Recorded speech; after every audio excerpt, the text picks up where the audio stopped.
"You are a leech," my sister's lawyer spat across the aisle. He claimed I had stolen the estate and isolated our grandfather for 6 years. Madeline dabbed at a tear that looked expensive while my parents nodded behind her. The judge asked if I objected to their emergency petition. I remained seated and checked the time. "Not yet," I said calmly. "I am waiting for the gatekeeper. My name is Andrea Green, and if you believed the man currently shouting at the ceiling of the Philadelphia County Court of Common Pleas, I was a monster who had devoured her own grandfather." I sat alone at the defendant's table, my hands folded perfectly on the polished mahogany, watching dust motes dance in the shaft of light that cut through the high windows. The air smelled of floor wax and old paper, a dry, bureaucratic scent that usually signaled boredom, but today, the air was electric with accusation. Across the aisle, my sister's attorney was putting on a performance that would have garnered a standing ovation on Broadway. His name was Arthur Sterling, a man who wore suits that cost more than my car and whose voice carried a practiced, righteous indignation. He pointed a manicured finger at me, shaking it with theatrical tremor. "You are a leech, Ms. Green," he boomed, his voice bouncing off the wood-paneled walls. He turned to the judge, his face flushed with the effort of selling the lie. "Your Honor." The respondent did not merely care for Walter Hale. She held him hostage. She constructed a fortress of isolation around a vulnerable, dying man. She intercepted his mail. She blocked his telephone calls. And ultimately, she stole the entirety of this estate right from under the noses of the people who actually loved him. I did not flinch. I did not gasp. I kept my spine straight and my expression neutral, a skill I had learned in corporate boardrooms where showing emotion was akin to bleeding in a shark tank. Sterling was waiting for an outburst. He wanted me to stand up and scream that he was a liar. He wanted me to look unhinged. Instead, I looked at my sister. Madeline sat behind the plaintiff's table, dressed in a shade of black that was mournful yet impeccably tailored. She was performing grief like it was a luxury brand. Her hair was pulled back in a severe, modest bun, and she held a handkerchief to her nose, her shoulders trembling with perfect, rhythmic sobs. It was a masterclass. Every few seconds, she would let out a soft, choked sound, just loud enough for the court reporter to hear, but quiet enough to seem brave. Behind her sat our parents. My mother, Ellen, wore large sunglasses despite the dim lighting of the courtroom, and my father, Robert, stared strictly at the back of Madeline's head. They were nodding along to Sterling's accusations, a slow, rhythmic bobbing of heads, like they were watching a show they had paid premium prices for. They did not look at me, not once, to them. I was no longer their daughter. I was the obstacle standing between them and the liquidation of Grandpa's assets. Sterling continued his assault, pacing in front of the bench. We are talking about undue influence in its most malignant form. Your Honor, we have affidavits stating that Ms. Green physically barred family members from the residence. We have testimony that she poisoned Mr. Hale's mind against his only son and his beloved granddaughter. And now, she sits there, clutching the keys to a kingdom she manipulated her way into. The judge, a woman named Honorable Judge Kincaid, who looked like she had heard every variation of family greed in existence, rubbed her temples. She looked tired. It was only 10 in the morning on a Tuesday, and already she was drowning in the toxic runoff of the Hale family dynamic. She shifted in her high-backed leather chair and peered over her reading glasses at me. "Ms. Green," Judge Kincaid said, her voice cutting through Sterling's theatrics. I looked up, meeting her gaze directly. "Yes, Your Honor, Mr. Sterling has filed an emergency petition for the immediate suspension of your authority as executor and for the appointment of your sister, Madeline Hale, as the special administrator of the estate, citing immediate danger to the assets." The judge paused, shuffling the thick stack of documents Sterling had slapped onto her bench moments ago. "These are serious allegations. Abuse, theft, fraud. Do you have counsel present?" I shook my head slightly. "No, Your Honor. I am representing myself today." A ripple of murmurs went through the gallery. In high-stakes probate litigation, representing yourself was usually a sign of either insanity or poverty. Sterling smirked, exchanging a glance with Madeline.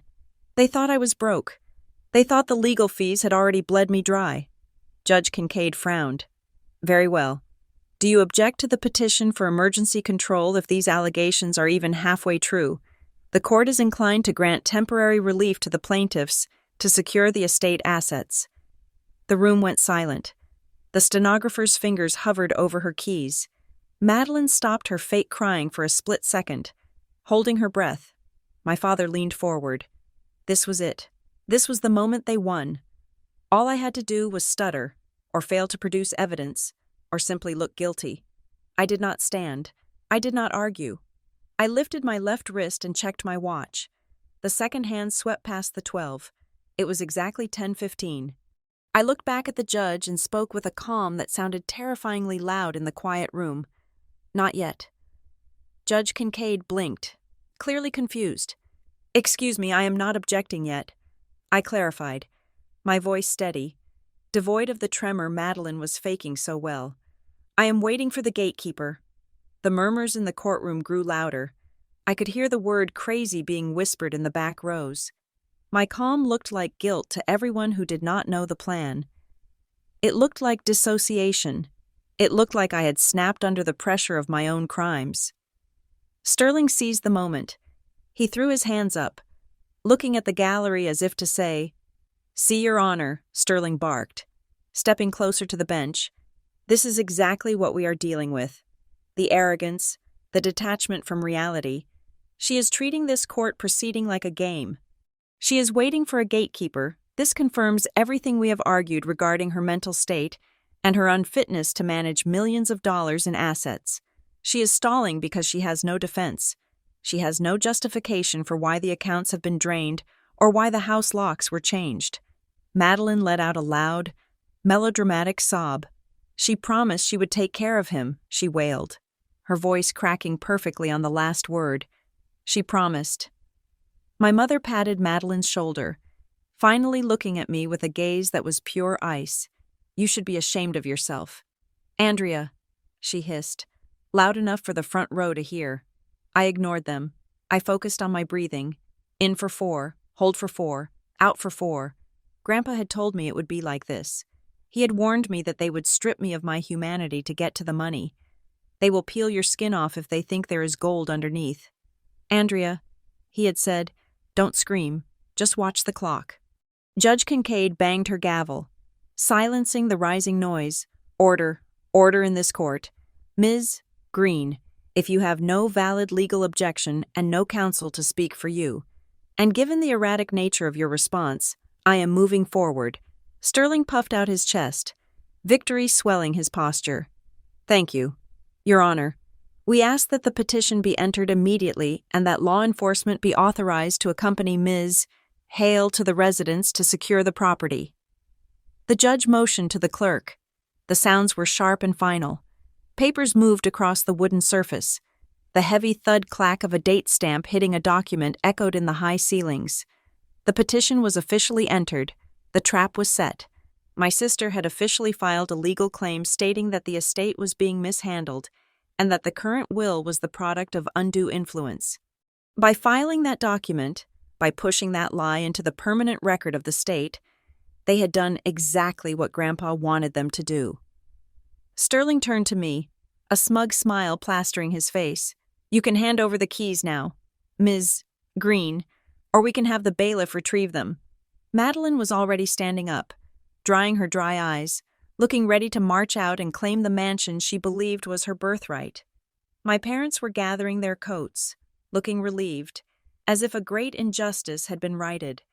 I remained seated. I looked at the heavy double doors at the back of the courtroom. 5, I whispered to myself. 4, 3, Ms. Green, the judge asked. Her patience evaporated. Did you hear me?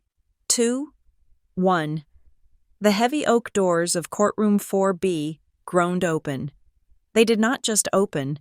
They were pushed with a weight and authority that commanded attention. The atmosphere in the room shifted instantly. The air pressure seemed to drop. A stranger stepped into the aisle. He was a man in his late 50s, wearing a charcoal gray suit that whispered of old money and quiet power, not the flashy, aggressive wealth of Sterling's attire, but the solid, bedrock wealth of institutions that survived depressions and wars. He carried a weathered leather briefcase that looked like it had survived a decade of storms, the handle worn smooth by the grip of serious business. He walked with a steady, rhythmic cadence, his dress shoes clicking sharply on the linoleum floor. He did not look at the gallery. He did not look at Madeline or my parents. He walked straight past the bar, ignoring the bailiff who half rose to stop him. Judge Kincaid looked down, her gavel halfway raised. "Who are you? This is a closed hearing." The man stopped at the gate separating the gallery from the litigation floor. He did not shout. He did not apologize. He simply placed his briefcase on the empty table beside me. "I am not interrupting, Your Honor," the man said. His voice was like gravel wrapped in velvet, deep, calm, and utterly immovable. "I am arriving." Sterling stepped forward, bristling. "Who is this? We are in the middle of a ruling. You cannot just walk in here." The man turned his head slowly to look at Sterling. It was a look of absolute indifference, the way a lion looks at a buzzing fly. "I am the reason you are wasting your time. Mr. Sterling," the stranger said. He turned back to the judge. "My name is Elias Thorne.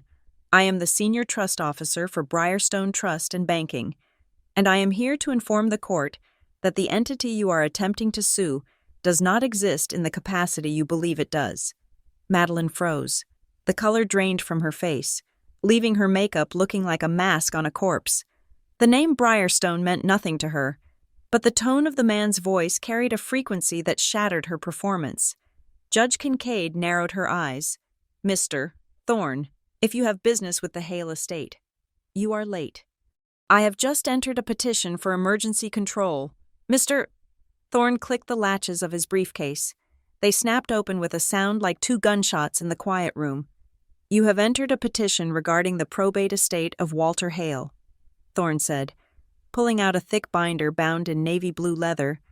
"Unfortunately for the plaintiffs, Walter Hale died with 0 assets in his personal name." My father stood up, his voice trembling. What does that mean?" Thorne ignored him. He walked up to the bench and placed the binder before the judge. "Mr. Hale's assets were fully transferred into the Hale Legacy Irrevocable Trust 18 months ago." Thorne stated, "Briarstone Trust is the sole corporate trustee. Ms. Andrea Green is the primary beneficiary and the designated trust protector." He turned to face the room, his eyes locking on Madeline, who was now gripping the table for support. "And," Thorne added, his voice dropping an octave, putting a chill into the air that made me shiver despite knowing it was coming, "by filing this petition today, challenging the validity of the estate, you have just triggered the no contest clause embedded in the trust instrument." He looked at his watch, mirroring the gesture I had made moments before, as of 3 minutes ago, when that stamp hit the paper. "You successfully sued yourselves out of the inheritance." The silence that followed was not the silence of boredom. It was the silence of a bomb that had just landed in the center of the room, and everyone was staring at it, waiting for the explosion. I finally allowed myself to lean back in my chair. The gatekeeper had arrived. To understand why I sat in that courtroom with a heart rate of 60 beats per minute while my family imploded, you have to go back to a kitchen table in 1998. I was 15 years old. I was wearing a back brace that smelled of rubbing alcohol and medical plastic, a rigid shell that held my spine straight after a surgery that had taken 6 hours and 3 surgeons to complete. I was sitting on a hard wooden chair, trying to find a position that did not send a spike of fire down my left leg, when my father placed a stack of red-stamped envelopes on the table. They hit the formica with a heavy, dead sound. The air in the kitchen was thick enough to choke on. My mother was stirring tea at the counter, her back to us, her shoulders shaking in that silent, vibration-heavy way that demanded attention without making a sound. My father looked at the bills, then he looked at the window, and finally, he looked at me. It is over, he said. His voice was flat. The business, the house in the Hamptons, the second car. It is all gone. I felt a cold knot form in my stomach. At 15, you understand the concept of money, but you do not understand the terrifying velocity of losing it. I asked him what happened. I asked him if it was the market. He did not blink. He pointed a finger at me, not at the papers, at me, specifically, at the brace wrapped around my torso. That is where the money went. Andrea, he said. He did not shout. He said it with the factual cadence of a weather report.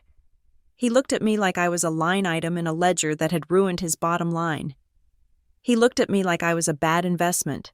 We had reserves, he continued, his eyes drifting back to the red envelopes. We had a cushion, but the deductibles, the out-of-network specialists, the therapy, the equipment, you survived. Andrea, but you bled us dry to do it. My mother turned around then. Her eyes were red, rimmed with the kind of tragedy that belongs in a soap opera. She rushed over and hugged me, but the hug felt stiff, performative. Oh, Robert, do not say it like that. She wept, burying her face in my shoulder. We did what any parents would do. We sacrificed our future for her. She said it loud enough for the neighbors to hear if they were listening. She said it like a martyr claiming her cross. That moment rewrote my DNA. Before that afternoon, I was just a teenager recovering from scoliosis surgery. After that afternoon, I was a debt. I was a walking, breathing liability. I was the reason my father had to sell his boat. I was the reason my mother had to stop shopping at Neiman Marcus. For the next 10 years, that became the family truth. It was a story my mother polished like a stone until it was smooth and heavy. At Thanksgiving dinners, she would sigh and touch my arm and tell my aunts that things were tight, but they had no regrets about spending their retirement savings to make sure Andrea could walk properly. My relatives would look at me with a mixture of pity and resentment. I was the girl who ate the family fortune. I internalized it. I shrank. I stopped asking for new clothes. I stopped asking for field trip money. I got a job at a diner the day my doctor cleared me for light work, and I handed the cash envelope to my mother every Friday. I did not keep a dime. I was paying off a debt that I believed was infinite. Then came Madeline. Madeline was 7 years younger than me. She was born before the crash, but she grew up in the aftermath. But the strange thing was, the austerity measures never seemed to apply to her. I was the reason they were broke, so I had to sacrifice.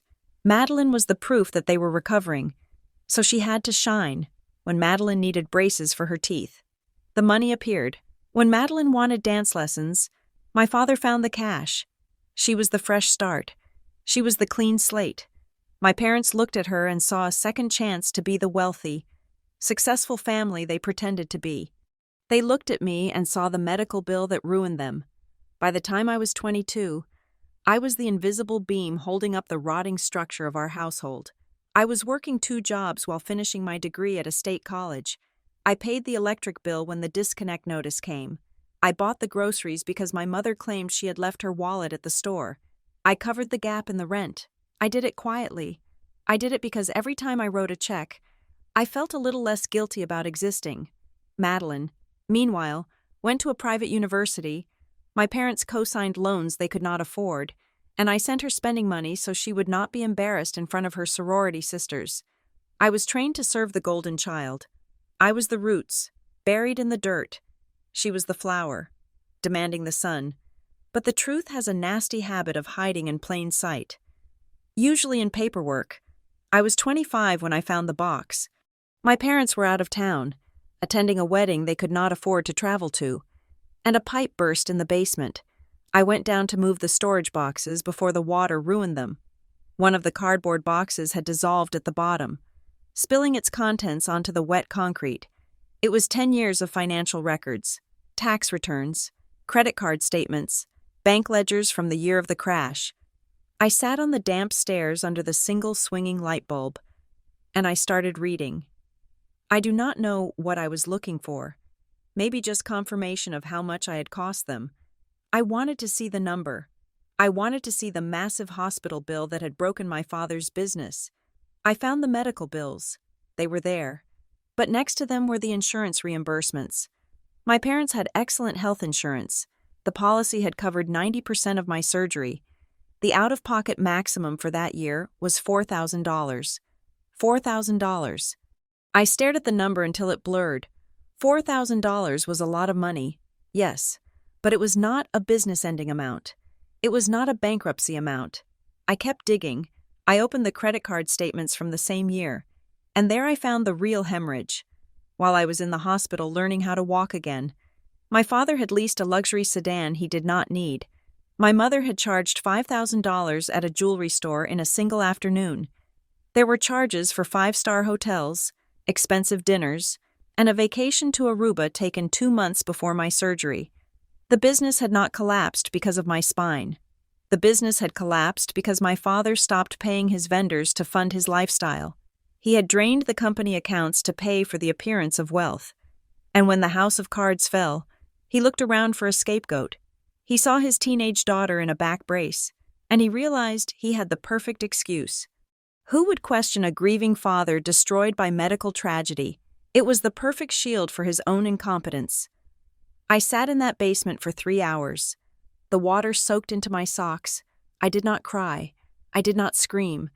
I felt something inside me snap a clean, sharp break, like a dry twig. The guilt evaporated. In its place, a cold, hard rage began to solidify. It was not a hot, fiery anger that burns out in an hour. It was the kind of anger that forms diamonds. It was compressed, dense, and indestructible. I stood up. I put the papers back in a dry box. I did not confront them when they came home. I did not wave the statements in their faces. I knew them too well. My father would deny it. My mother would cry and say I was twisting things.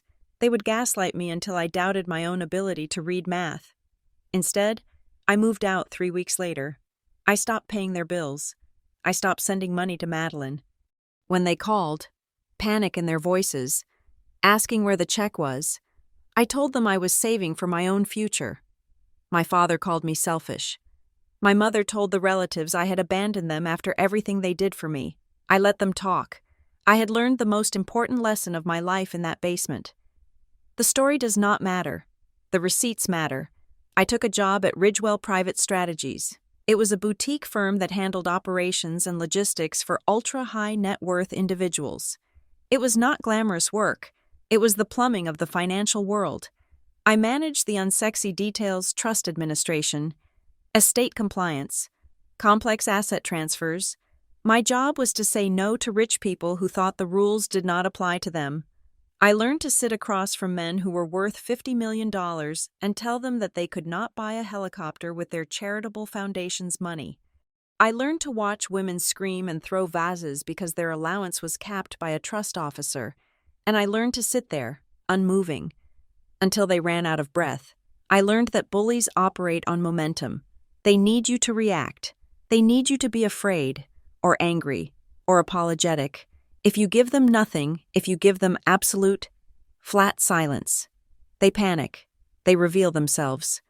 My boss at Ridgewell, a woman named Elena, who wore suits sharper than a scalpel, told me once, "Andrea, people think power is noise.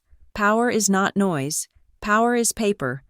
A contract does not care if you cry. A deed does not care if you yell. If you have the paper, you win. If you do not, you are just a loud noise in a quiet room." I became excellent at my job. I became the person they called when a client was being difficult. I was the cooler. I was the wall. And while I was building this armor, my family was rotting. Madeline graduated and immediately fell into a series of expensive disasters. She started businesses that failed in 6 months. She got engaged to men who borrowed money and disappeared. She treated our parents like an ATM, and they, desperate to keep her affection, kept dispensing cash they did not have. They mortgaged the house. They maxed out cards. They cannibalized their retirement. And then there was Grandpa Walter. My grandfather had always been a distant figure. He was my father's father, a man who had made his money in commercial logistics boring. Steady money. He lived in a sprawling, dusty house on the edge of the city. He was not warm, he was not fuzzy. He was a man of few words and strict routines. When his health started to decline, the sharks began to circle. My father started visiting him, talking loudly about investment opportunities. Madeline started dropping by, talking about how much she loved vintage houses. They were sniffing for blood. They were waiting for the inheritance, but they were lazy. They wanted the check, but they did not want the work. I got a call one Tuesday from a neighbor of his. She said Grandpa's trash cans had not been brought in for 3 days. My father was supposedly checking on him. Madeline lived 20 minutes away. I drove over. The house was freezing. The furnace had gone out. Grandpa was sitting in his armchair, wrapped in 3 blankets, eating cold soup from a can. The sink was full of dishes with dried, crusty food. The mail was piled up on the floor, unopened. He looked at me when I walked in. His eyes were cloudy with cataracts, but his mind was sharp. "You are not the one I expected," he rasped. I did not offer him pity. I did not perform grief. I walked to the thermostat and checked the error code. I went to the kitchen and boiled water. I washed the dishes. I called the HVAC repair company and paid the emergency service fee with my own card. I did not do it because I loved him. At that point, I did not know him well enough to love him. I did it because I was sick of the chaos. I was sick of the neglect. I was a professional operations manager, and this house was a failing operation. I stayed for 4 hours. I threw out the expired food in the fridge. I organized his medication, which was a jumbled mess on the counter. When I was leaving, he stopped me. "Why are you doing this?" he asked. I put on my coat. "Because someone had to," I said, "and the heating bill is cheaper than a funeral." He laughed. It was a dry, rasping sound, like dead leaves skittering on pavement. He pointed a crooked finger at me. "You are not like them," he said. "No," I answered. "I am not." I came back the next week, and the week after. I did not come to chat. I came to work. I audited his bills. I hired a landscaping crew to clear the overgrown yard. I set up automatic deliveries for his groceries. My parents and Madeline never asked who was doing it. They just assumed the house was magically maintaining itself. They were so absorbed in their own dramas, in their own performances of being a close-knit family, that they never noticed the person in the background keeping the lights on. That was their fatal mistake. They thought I was the servant. They thought I was the scapegoat who would fix everything for free and then disappear when the will was read. They did not realize that by leaving me alone with the logistics, they were handing me the keys to the kingdom. They did not realize that while they were busy playing the loving family for Facebook photos, I was sitting in the study with Walter Hale, watching him open a plain black notebook and pick up a pen. He watched them, too. He saw Madeline come in for 10 minutes, take a selfie with him, and leave. He saw my father talk about his financial woes, hinting for a loan. He saw my mother complain about the smell of the old house. He saw everything, and he began to write. I did not know it then, but those quiet evenings, where the only sound was the scratching of his pen and the hum of the refrigerator I had repaired, were the beginning of the end for my family. We were not bonding over warm cookies and stories. We were bonding over the cold, hard reality of being the only 2 adults in a family of parasites. He was the architect, I was the contractor, and we were about to build a trap that would snap shut so hard it would break their spines. The transition from being my grandfather's emergency repair technician to his confidant happened gradually, not with a grand declaration, but through the quiet accumulation of trust. It started with a calendar, about 6 months after I began fixing the physical decay of his house. Grandpa Walter slid a mess of papers across the kitchen island toward me. It was a chaotic pile of appointment cards for cardiologists, nephrologists, and estate planners, all mixed in with junk mail. He looked at the pile with a weary expression, the look of a man who had spent his life managing complex logistics networks but could no longer manage the logistics of his own survival. "I am tired of missing things." "Andrea," he said, his voice low and gravelly, "I am tired of being forgotten until it is too late to reschedule. He was not talking about the doctors. He was talking about his family. I took over his schedule that afternoon. I bought a large, wall-mounted whiteboard and a physical planner.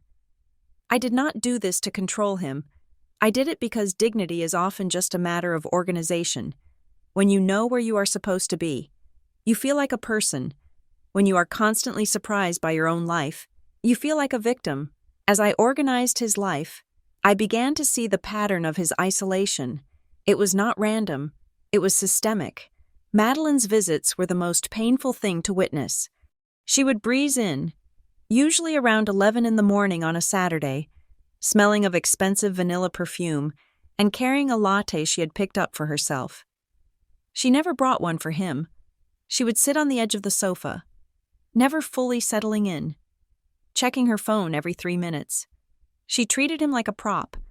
I watched from the kitchen as she would lean in, snap a selfie with him, and say something loudly about how much she loved their special time. Then, the moment the photo was posted, her demeanor would shift. She would ask about the vintage Jaguar in the garage. She would ask if he had thought about selling the shore house. She would mention how expensive her rent was in the city. She was prospecting. She was mining him for resources while he was still breathing. Grandpa saw it. I knew he saw it because of the book. It was a simple composition notebook, the kind you buy for $1 at a pharmacy. It had a black and white marbled cover. He kept it next to his recliner, along with a cheap ballpoint pen. He called it his callback book. I assumed at first it was for medical symptoms or reminders. Then, one evening, I saw him open it after a phone call with my father. My father had called to cancel Sunday dinner for the 3rd time in a month. Grandpa wrote the date. He wrote the time. He wrote the excuse Robert, golf tournament, said he has a cold. He looked at me, catching my eye. "You think I am petty," he said. "No," I answered. "I think you are keeping score." He closed the book. "I am not keeping score. Andrea, I am keeping evidence." He tapped the cover with his index finger. "They tell me I'm confused," he said, "when I ask why they did not come for Christmas. They tell me they were here, and that I forgot. When I ask why Madeline did not call on my birthday, she tells me she left a voicemail, and I must have deleted it. They are gaslighting me. They are trying to make me believe my mind is gone so that when the time comes, they can claim I was incompetent." He opened the book again, but ink does not forget. That notebook was heartbreaking in its precision. It contained a log of every broken promise, every missed holiday, every lie told to avoid spending an hour with an old man who smelled like mothballs and peppermint. It was a ledger of emotional bankruptcy. He looked at the book and then out the window at the overgrown oak tree in the yard. "They do not love me," he said softly. "They love the idea of me leaving money. They are waiting for the wire transfer. Andrea, they are just annoyed that the wire transfer is taking so long to die." A week later, he asked me to drive him to the city. He did not want to go to the flashy, glass-walled bank where my parents held their accounts, the kind of bank that had a coffee bar in the lobby and wealth managers who looked like fitness models. He asked me to take him to Briarstone Trust and Banking on 4th Street. I had lived in the city for years and had never noticed Briarstone. It was a gray stone building with a heavy iron door and a small brass plaque. It looked less like a bank and more like a mausoleum for money. It was a place for people who did not need to prove they were rich because their great-grandfathers had already done that for them when we walked in. There was no music. There was no coffee bar. The air was cool and smelled of old leather and furniture polish. We were led into a conference room that felt like a library. That was where we met Elias Thorne for the first time. Mr. Thorne did not treat Grandpa like a fragile senior citizen. He did not use that condescending, loud voice people often use with the elderly. He sat down, opened a file, and looked Grandpa in the eye. "Mr. Hale," Thorne said, "to what do we owe the pleasure?" Grandpa placed his hands on the table. They were shaking slightly, not from fear, but from the Parkinson's tremor he tried so hard to hide. "I need to build a wall," Grandpa said. Thorne nodded once. "A wall against what taxes creditors?" "Against my family." Grandpa said. The room went silent. I shifted in my chair, feeling the weight of the confession. It is one thing to admit your family is dysfunctional over a glass of wine. It is another to admit it to a stranger in a suit who charges $500 an hour. Grandpa continued, I have a son who spends money like water. I have a granddaughter who thinks she is entitled to a lifestyle she cannot earn. And I have Andrea. He gestured to me. Andrea is the only reason I am not eating cat food in the dark, he said. But she is soft. I blinked, surprised. I did not think of myself as soft. I thought of myself as hardened by years of being the family scapegoat. She thinks she is tough because she survived them. Grandpa corrected, seeing my expression. But she has a conscience. If I leave everything to her directly, they will destroy her. They will guilt her. They will beg. My son will cry and talk about his childhood. My daughter-in-law will wail about fairness. And Andrea, because she is decent, will give them money just to make the noise stop. He looked at Thorne. I need a structure that cannot be bullied. I need a trustee who does not have a Thanksgiving dinner to ruin. I need a corporate executioner. Thorne leaned back, steepling his fingers. He looked at me, analyzing me, then looked back at Grandpa. You are asking for a full corporate trusteeship with discretionary distribution powers. Thorne said, You want to place the assets in an irrevocable trust where Briarstone serves as the sole trustee. We would hold the legal title. We would make the decisions based strictly on the trust instrument. Exactly, Grandpa said. If they want money, I want them to have to ask a committee. I want them to have to fill out forms. I want them to face a bureaucracy that does not care about their tears. It was brilliant, and it was brutal. Grandpa spent the next 2 hours dictating the terms. He laid out the trap I would later see sprung in court. He established the no-contest clause, the poison pill that would strip them of everything if they challenged the validity of the trust. He established the legacy fund for me, ensuring that even if I wanted to give the money away, I couldn't easily do it without trustee approval, protecting me from my own potential guilt. He transferred the house, the investment accounts, the insurance policies. Every single asset was moved out of his name and into the entity known as the Hale Legacy Trust. I watched him do it. I watched him sign his name over and over. His signature shaky but determined. With every stroke of the pen, he was reclaiming his agency. He was no longer the confused old man they mocked at dinner parties. He was a tycoon making one final deal. When we left the bank, he looked exhausted. He sank into the passenger seat of my car, his skin gray and papery. I drove in silence for a long time. The city skyline faded behind us, replaced by the suburban sprawl where my parents were likely sitting in their leased living room, complaining about how long it was taking for him to die. Grandpa, I said, breaking the silence, you know what they are going to do. He closed his eyes. Yes, they are going to say you were senile. I said, they are going to say I dragged you there. They are going to paint me as a predator. He opened his eyes and turned his head to look at me. The fierceness in his gaze startled me. Let them, he said. He reached over and patted my hand on the steering wheel. His hand was cold. They will call me confused. Andrea, they will say I did not know what day of the week it was. They will call you cruel. They will say you isolated me. They will scream and lie and threaten. He took a deep breath, his chest rattling. But remember what Mr. Thorne said. The trust is iron. Once I am gone, their opinions do not matter. Only the paper matters. He squeezed my hand. Promise me one thing. Andrea, anything. I said, when the time comes, do not fight them with emotion, he said. Do not try to explain to them why you deserve it. Do not try to make them understand how much you sacrificed. They are incapable of understanding. Because they do not see you as a person. They see you as an obstacle. He looked out the windshield. Fight them with records, he whispered. Fight them with the callback book. Fight them with the phone logs. Fight them with the bank statements. Let them scream. You just be the person holding the receipt. I nodded, swallowing the lump in my throat. I promise. We pulled into his driveway. The house looked dark and lonely against the evening sky. I helped him out of the car, and as we walked slowly to the front door, I realized that the dynamic had shifted again. We were not just grandfather and granddaughter anymore. We were co-conspirators. We were soldiers in a quiet war, digging trenches and laying mines, waiting for the enemy to march blindly onto the field. He went to his study and sat in his chair. He picked up the black notebook and opened it to a fresh page. "Did Madeline call today?" he asked. "No," I said. He uncapped his pen. "Good," he said. He wrote the date. He wrote "no call," and then he smiled. A small, grim smile that did not reach his eyes. Let us see how much that silence costs her. The atmosphere in the courtroom did not just shift, it ossified. One moment, the air was thick with the humid, sticky heat of my sister's emotional performance.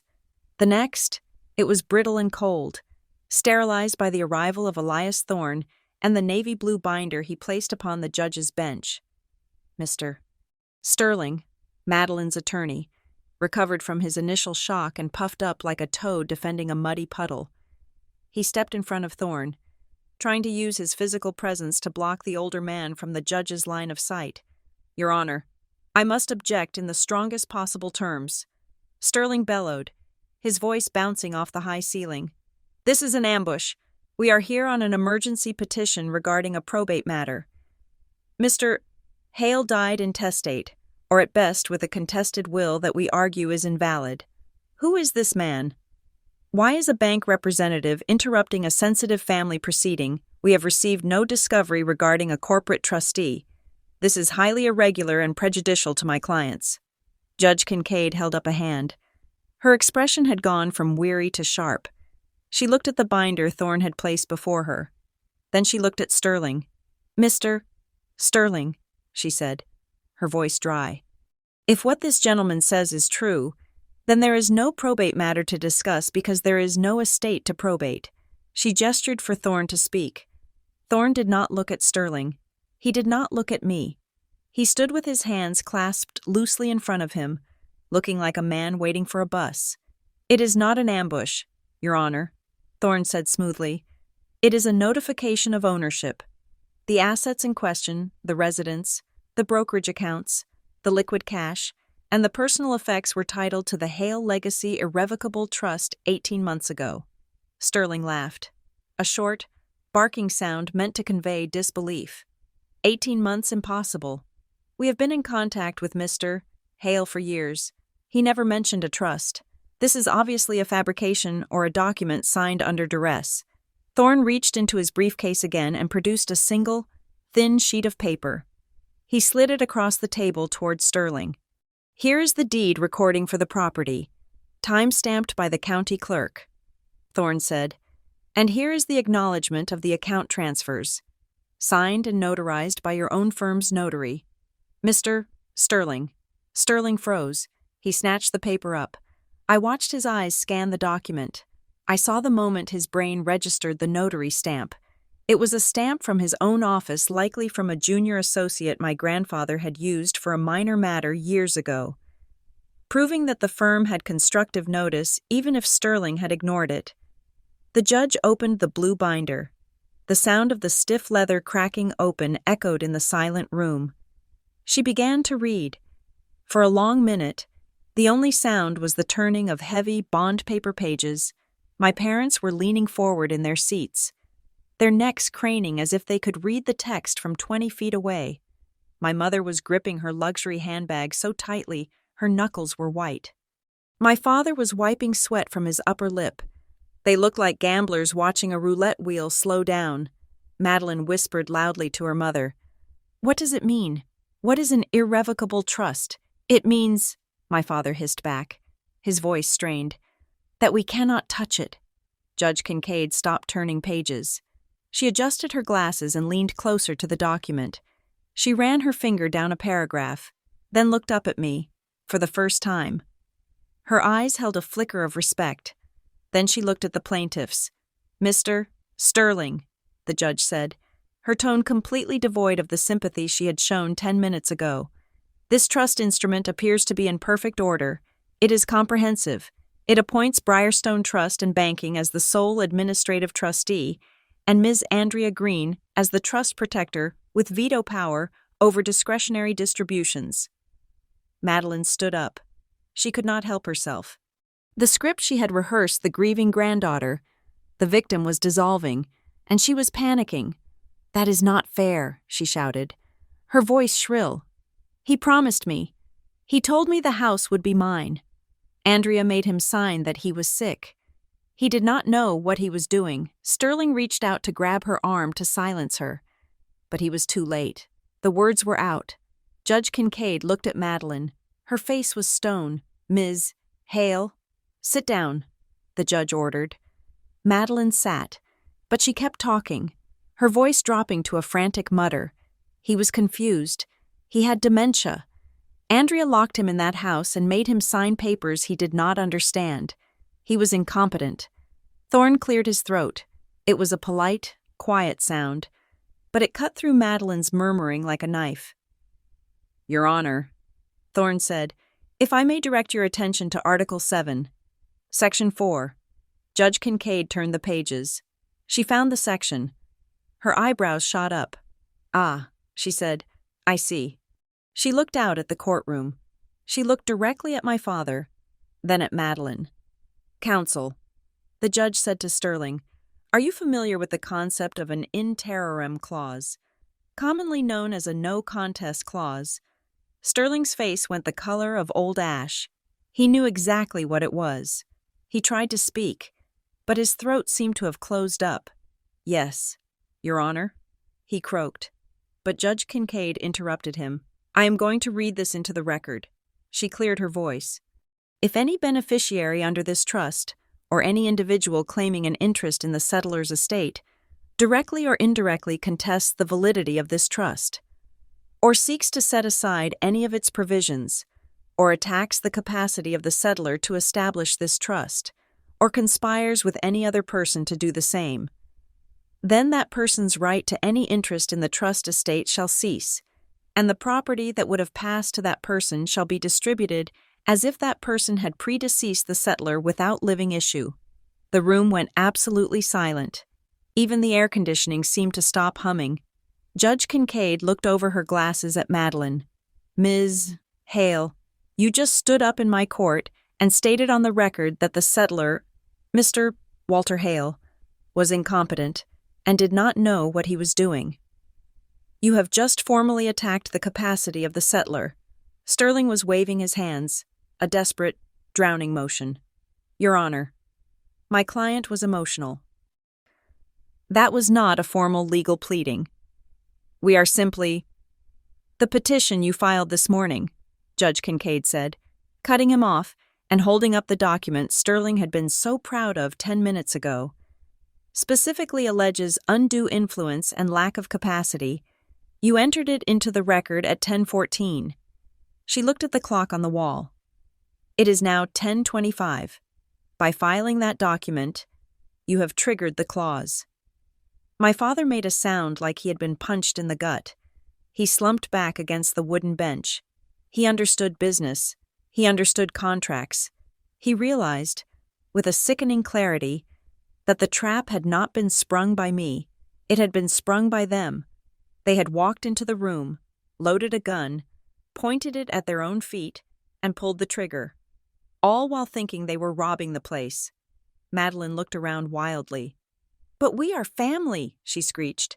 "You cannot just erase us. We are his family." Thorne spoke up again. His voice was mild, almost bored. "The trust does not recognize biology, Ms. Hale. It recognizes the written intent of the settler." And the settler was very clear. He anticipated that his family would attempt to litigate rather than mourn. He built this clause specifically for you. Sterling was scrambling now. He was flipping through his own papers, looking for a loophole, sweat beading on his forehead. "Your Honor, we move to strike the petition. We withdraw the filing." It was a mistake. Judge Kincaid shook her head slowly. "The stamp is on the paper. Mr. Sterling, the filing fee is paid. The allegations are public record. You cannot unring a bell, especially not one this loud." She turned back to the binder. "Furthermore, looking at the distribution schedule, it appears Mr. Hale had initially allocated modest cash gifts to his son and granddaughter, $25,000 each. $25,000. It was a pittance compared to the millions in the estate. But to my parents right now, it was a lifeline. I saw my mother's eyes widen. But, the judge continued, because of the triggering of Article 7, those gifts are now void. They revert to the residuary of the trust. She looked at me, which is held for the sole benefit of Ms. Green. I sat there, my face impassive. Inside, I felt a vibration of pure, cold vindication. It was not joy. It was the satisfaction of a math equation balancing out.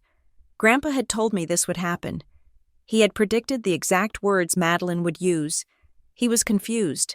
He didn't know. He had known that her greed would override her caution. My father stood up. He looked smaller than I had ever seen him. He looked like the old man he was becoming, stripped of the arrogance that money provides. "You cannot do this," he said to the judge, his voice shaking. "We have rights. You have the right to hire new counsel," Judge Kincaid said coldly. "Because if you intend to pursue this argument that the trust is invalid, you are going to be fighting Briarstone Trust and Banking, not your daughter, and I suggest you look at who you are fighting." She pointed to Thorne. "Mr. Thorne is a professional fiduciary. He is not your daughter. You cannot guilt him. You cannot bully him at a holiday dinner. He has a fiduciary duty to defend the instrument to the last cent of the estate's assets." Thorne nodded. "We are prepared to litigate this for as long as necessary," he said. "The trust has ample liquidity to cover legal fees for the next 20 years. Do you—" My father sank back down. He looked at my mother. She was not crying anymore. She was staring at me with a look of pure hatred. But underneath the hate was fear. Real, primal fear. They were broke. They had spent money they did not have, counting on this inheritance to bail them out. And now, not only was the inheritance gone, but they had also just launched a war against a bank that had unlimited resources. Madeline was sobbing for real now. It was an ugly, wet sound, stripped of all the cinematic grace she had displayed earlier. "Make it stop," she wailed at Sterling. "Fix it. I cannot fix a triggered no-contest clause." Sterling snapped at her, losing his composure entirely. "You are the one who insisted on filing the emergency petition today. I told you we could wait. I did not move. I did not smile. I just watched them turn on each other. It was inevitable.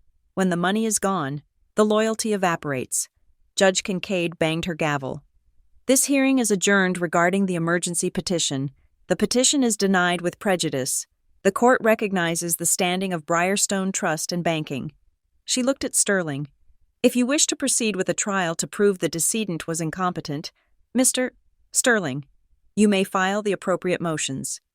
But I am warning you, I have read the rest of this binder, and if the evidence in here is what Mr.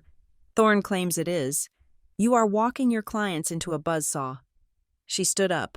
"All rise," the bailiff called out. I stood up. Thorne picked up his briefcase. Sterling was frantically whispering to my father, who looked like he was having a cardiac event. Madeline was staring at the floor. As Thorne turned to leave, he paused and looked at me. "Ms. Green," he said quietly. "Yes, Mr. Thorne. Your grandfather was a very detailed man." He said, "Yes, he was." Thorne glanced at the weeping mess that was my family. He predicted the timestamp would be before 10:30. Thorne said, "He won the pool." For the first time that day, the corner of my mouth twitched upward. "I will see you at the office, Mr. Thorne." He nodded and walked out, the heavy doors closing behind him with a finality that felt like a prison cell slamming shut on my family's future. But the war was not over. I knew them. They were cornered animals now, and cornered animals do not surrender. They bite. The silence that followed Elias Thorne's revelation regarding the no-contest clause lasted exactly 10 seconds. It was the amount of time it took for the shock to wear off and for the survival instinct of a cornered predator to kick in. Madeline looked at the table, her eyes darting back and forth as she processed the reality that her inheritance had just evaporated into thin air. Then, she looked at me. It was a look of pure, distilled venom. If she could not have the money, she was going to make sure I did not have a life. She whispered something to Sterling. Her attorney. He shook his head. looking ready to pack his briefcase and leave. But she grabbed his wrist. Her nails dug into his expensive suit fabric. She hissed at him, her face contorted, and then she stood up again. She did not address the trust. She pivoted. It was a maneuver so fast and so violent it gave the room whiplash. "Your Honor," Madeline said, her voice trembling not with grief this time, but with a terrifyingly convincing outrage. This paper proves exactly what we have been saying." She pointed a shaking finger at me. "Look at the dates. She made him sign this 18 months ago. That was right after she changed the locks. That was right after she stopped letting me talk to him." She turned to the judge, tears streaming down her face again. But these were different tears. These were tears of frustration, of a victim seeking justice. "She is not a protector, Your Honor. She is a jailer. The reason my grandfather signed everything over to her is because she held him prisoner. She cut the phone lines. She intercepted the mail. She told him we hated him. She brainwashed a sick, dying man until he believed she was the only person left on earth." Sterling saw the opening. He realized that while the law was against him on the trust document, the optics of elder abuse were a different battlefield entirely. If they could prove I was a monster, the trust could be invalidated as the fruit of a criminal act. Sterling stood up, smoothing his jacket. "Your Honor, my client is correct. The existence of this trust does not prove Mr. Hale's intent. It proves Miss Green's total control. We are alleging isolation. We are alleging that Ms. Green systematically removed every support system Walter Hale had until he was completely dependent on her. That is not estate planning. That is abuse." The word abuse hung in the air like smoke. My mother, who had been staring at the floor, suddenly perked up. She saw the new narrative taking shape, and she latched onto it with the desperation of a drowning woman grabbing a piece of driftwood. "It is true," my mother spoke up from the gallery, her voice wavering perfectly. "We tried to visit. We tried so hard." Judge Kincaid looked at my parents. "Step forward," she ordered. "If you are making an allegation of denied access, I want to hear it on the record." My parents walked through the gate. My father put his arm around my mother, presenting a united front of heartbroken concern. They looked like the perfect suburban couple, bewildered by the cruelty of their own child. "Tell me," the judge said, "when were you denied access?" My father cleared his throat. He looked at me with sad, disappointed eyes, a look he had perfected over 20 years of blaming me for his failures. "It was Christmas Eve, 2 years ago," my father began. His voice was low, resonant, the voice of a man reluctantly sharing a painful family secret. "We went to the house. We had gifts. We had a dinner we had cooked for him. We just wanted to spend the holiday with Dad." He paused, letting the courtroom visualize the scene. "The lights were off," he continued, "but we saw the television flickering in the den. We knew they were home. We knocked. We rang the bell. We stood out there in the freezing cold for 40 minutes. My mother let out a soft sob. "I called Andrea's cell phone," my father said, shaking his head. "I could hear it ringing inside the house. She did not answer, eventually. She came to the window. She just looked at us. She looked at her own mother standing in the snow, shivering, and she pulled the curtains closed." The courtroom gasped. I heard the stenographer shift in her chair. It was a devastating image. The cruel daughter, warm inside with the inheritance, locking out her loving parents on the holiest night of the year. My mother leaned into the microphone. We could hear him. "Your Honor," she whispered. "We could hear Walter inside. He was calling our names. He was asking who was at the door, and we heard her tell him." She paused, wiping her eyes. "We heard her tell him that no one was there. She told him it was just the wind. She gaslighted him right in front of us." The judge's face hardened. She looked at me. For the first time since the hearing began, her expression was not one of legal skepticism, but of human disgust. The story was visceral. It was detailed. It had the ring of truth because it contained emotional specificity: the snow, the flickering TV, the voice inside. My heart began to hammer against my ribs. I could feel the pulse in my throat, a frantic, bird-like fluttering. The blood rushed to my ears, making the room sound like it was underwater. It was a lie, a magnificent, detailed, horrific lie. I remembered that Christmas Eve. I remembered it perfectly. But my memory did not matter right now. What mattered was that they were selling a story that made sense to everyone who did not know them. To the world. Parents love their children. To the world. Granddaughters do not lock out their families unless they are hiding something. Sterling slammed his hand on the table, sensing the momentum shift. Your Honor, this is a pattern. Sterling shouted, this trust was signed under the darkest cloud of undue influence imaginable. We are talking about psychological torture. Ms. Green isolated Mr. Hale to secure this fortune. Therefore, the trust is invalid. The no contest clause is void, and this court must intervene to protect the assets from a predator. He pointed at me. We move to immediately suspend Ms. Green's authority as trust protector. We move to freeze all assets held by Briarstone, pending a full criminal investigation into elder abuse and unlawful imprisonment. The judge looked down at her notes, then back at me. The air in the room was heavy, oppressive. The sympathy that Thorne had bought me with the trust documents was evaporating. Finance was powerful, but the accusation of cruelty was a trump card. Ms. Green, Judge Kincaid said. Her voice was icy. I looked up. Yes, Your Honor, you have heard the accusations, the judge said. Your parents have stated on the record that you physically barred them from the home and lied to the decedent about their presence. They claim you isolated Walter Hale to coerce him into signing these documents. She leaned forward. These are not just civil complaints. Ms. Green, these are grounds for criminal charges.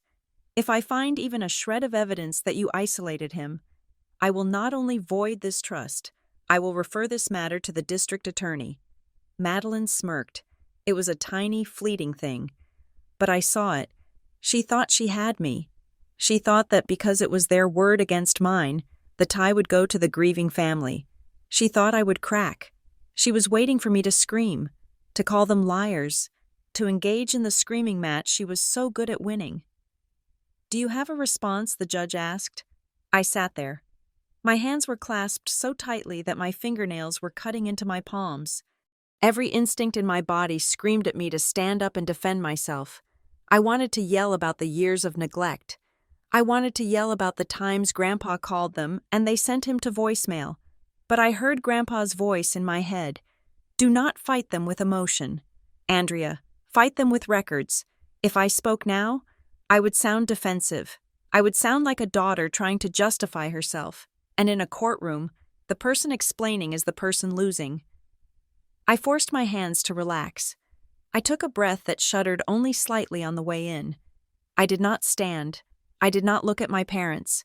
I looked at the judge. I have no response at this time. Your Honor, I said quietly. The gallery murmured again. Sterling threw his hands up as if to say, See? She has nothing. My father looked at my mother and nodded. They thought my silence was an admission of guilt. They thought they had finally bullied me into submission, just like they used to do when I was 16. The judge looked disappointed. She looked like she had wanted to believe me, but the weight of the testimony was too heavy. Very well. Judge Kincaid said, given the gravity of the accusations, I turned my head 2 inches to the right. I looked at Elias Thorne. He was sitting perfectly still, his face a mask of professional boredom. He had watched the entire performance, the tears, the shouting, the heartbreaking story of Christmas Eve without blinking. I caught his eye. I gave him the smallest nod, a microscopic dip of the chin. Open the gate. Thorne stood up. The movement was smooth, almost lazy. He did not rush. He buttoned his suit jacket with one hand and cleared his throat. Your Honor, Thorne said. His voice cut through the murmur like a foghorn. The judge stopped writing. Mr. Thorne, before you rule on the motion to suspend, Thorne said, Briarstone Trust would like to address the allegations of isolation and denied access. The judge sighed. Mr. Thorne, unless you were present at the residence on the nights in question, I fail to see how a corporate trustee can offer testimony on a family dispute. We have eyewitness accounts from the parents. Thorne walked to the counsel table. He picked up his briefcase, the weathered leather case that held the universe. We do not offer testimony, Your Honor. Thorne said, we offer data. He placed the briefcase on the judge's bench, right next to the blue binder. He clicked the latches open again. Mr. Sterling has accused Miss Green of constructing a fortress of isolation, Thorne said, pulling out a thick, spiral-bound document with a gray cover. He claims she blocked calls. He claims she changed locks to bar family entry, and the plaintiffs have specifically cited the night of December 24th, 2023, as proof of this isolation. Thorne turned to look at my parents. My father frowned. My mother stopped crying. Madeline's lawyer narrowed his eyes. What is that? Thorne ignored him. He looked at the judge. Briarstone Trust does not administer assets without auditing the environment of the beneficiary. Thorne said, when Mr. Hale approached us, he expressed concern that his family would make these exact accusations. He was terrified that his history would be rewritten by people who were not there. Thorne opened the gray document. Therefore, Thorne continued, we established a protocol. Every interaction, every attempt at contact, and every physical visit to the Hale residence was logged, verified, and backed up by third-party systems. He pulled out a second, smaller book. It was the black composition notebook, Grandpa's callback book, and, Thorne added, holding up the cheap notebook like it was a holy relic. Mr. Hale kept his own records. The judge looked at the notebook, then at the spiral-bound report. Do you have evidence regarding communication and access? Judge Kincaid asked, her voice changing again. Thorne smiled. It was a terrifying, shark-like smile. We have everything, Your Honor. He slid the stack of documents toward the judge. We have the phone carrier logs for the last 3 years. We have the security system entry logs. And we have the audio recordings from the doorbell camera for the night of December 24th. My father's face went from pale to a color I had never seen before, a gray, translucent shade of absolute dread. Madeline stopped breathing. Thorne opened the first page of the report. Shall we begin with the phone records, Thorne asked, or shall we go straight to the Christmas Eve video? The courtroom was silent, but this time, it was not the silence of judgment. It was the silence of the executioner raising the axe. The trap had not just snapped shut, it was beginning to grind. Elias Thorne did not throw the papers at them. He did not raise his voice or engage in theatrics. He simply laid out the dissection of their lies with the precise, rhythmic movement of a blackjack dealer laying down a winning hand. The courtroom was so quiet that I could hear the hum of the overhead fluorescent lights. My family sat frozen, caught in that terrible, suspended moment between the accusation and the proof. Thorne picked up the first item, Grandpa's black composition notebook. He held it carefully, treating the cheap cardboard cover with more reverence than he had shown anything else in the room. Exhibit A, Thorne announced, his voice flat and projecting to the back of the room, the personal daily log of Walter Hale, kept from January 1st, 2021, until the day of his death. He opened the book to a page marked with a yellow sticky note. The plaintiffs have described a relationship of deep affection and constant contact. Thorne said. He looked at Madeline. Ms. Hale, you testified, or rather, your counsel asserted that you called your grandfather weekly and visited every Sunday, but were blocked by Ms. Green. Madeline nodded, her chin trembling. That is true. She wouldn't let me in. Thorne looked down at the book. Entry dated March 12th, 2022. Thorne read aloud. Madeline called, asked for $500 for car repair. I said yes. She said she would come Sunday to pick up the check and have dinner. I bought a roast. Thorne paused. He turned the page. Entry dated March 14th, 2022. Sunday. Waited until 7. No show. No call. Called Madeline. Went to voicemail. Ate sandwich. Put roast in freezer. Madeline's face flushed a dull, patchy red. Thorne flipped forward a few months. Entry dated June 16th. Father's Day. Robert and Ellen called. Talked for 3 minutes. Robert asked if I had considered selling the shore rights. I said no. Call ended. Andrea came over. We watched baseball. My father shifted in his seat, his collar suddenly looking too tight. Thorne continued, his pace relentless. He did not read every entry. He didn't have to. He just read enough to establish the rhythm of neglect. Birthday. No call. Thanksgiving. Card arrived 4 days late. No signature. Just a printed name. Hospital stay. Madeline visited for 10 minutes. Took photo. Left. Sterling. Realizing his client was bleeding out on the stand. Jumped up. Objection, Sterling shouted. This is hearsay. These are the scribblings of a confused old man. We have already established that his mental state was deteriorating. He likely forgot we visited. He was writing down his delusions. Thorne did not look at Sterling. He reached into his briefcase and pulled out the second exhibit, the thick, spiral-bound report he had placed on the judge's bench earlier. Anticipating that objection, Thorne said calmly, "We have Exhibit B." He opened the report. These are the itemized carrier logs for Mr. Hale's landline and cellular accounts, cross-referenced with the carrier logs for Miss Madeline Hale and Mr. Robert Hale, obtained via subpoena during the initial trust formation period to verify the beneficiary environment. Thorne looked at the judge. Mathematics does not have dementia, Your Honor. He pointed to a graph on the third page.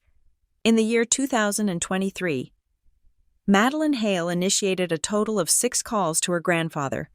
The average duration was 2 minutes. Walter Hale initiated 42 calls to Madeline Hale. 38 of them went to voicemail and were not returned. The courtroom gasped. It was a physical sound, a sharp intake of air from the gallery. The narrative of the doting granddaughter fighting to see her beloved grandpa didn't just crack, it shattered. Thorne turned to the section on my parents. Mr. and Mrs.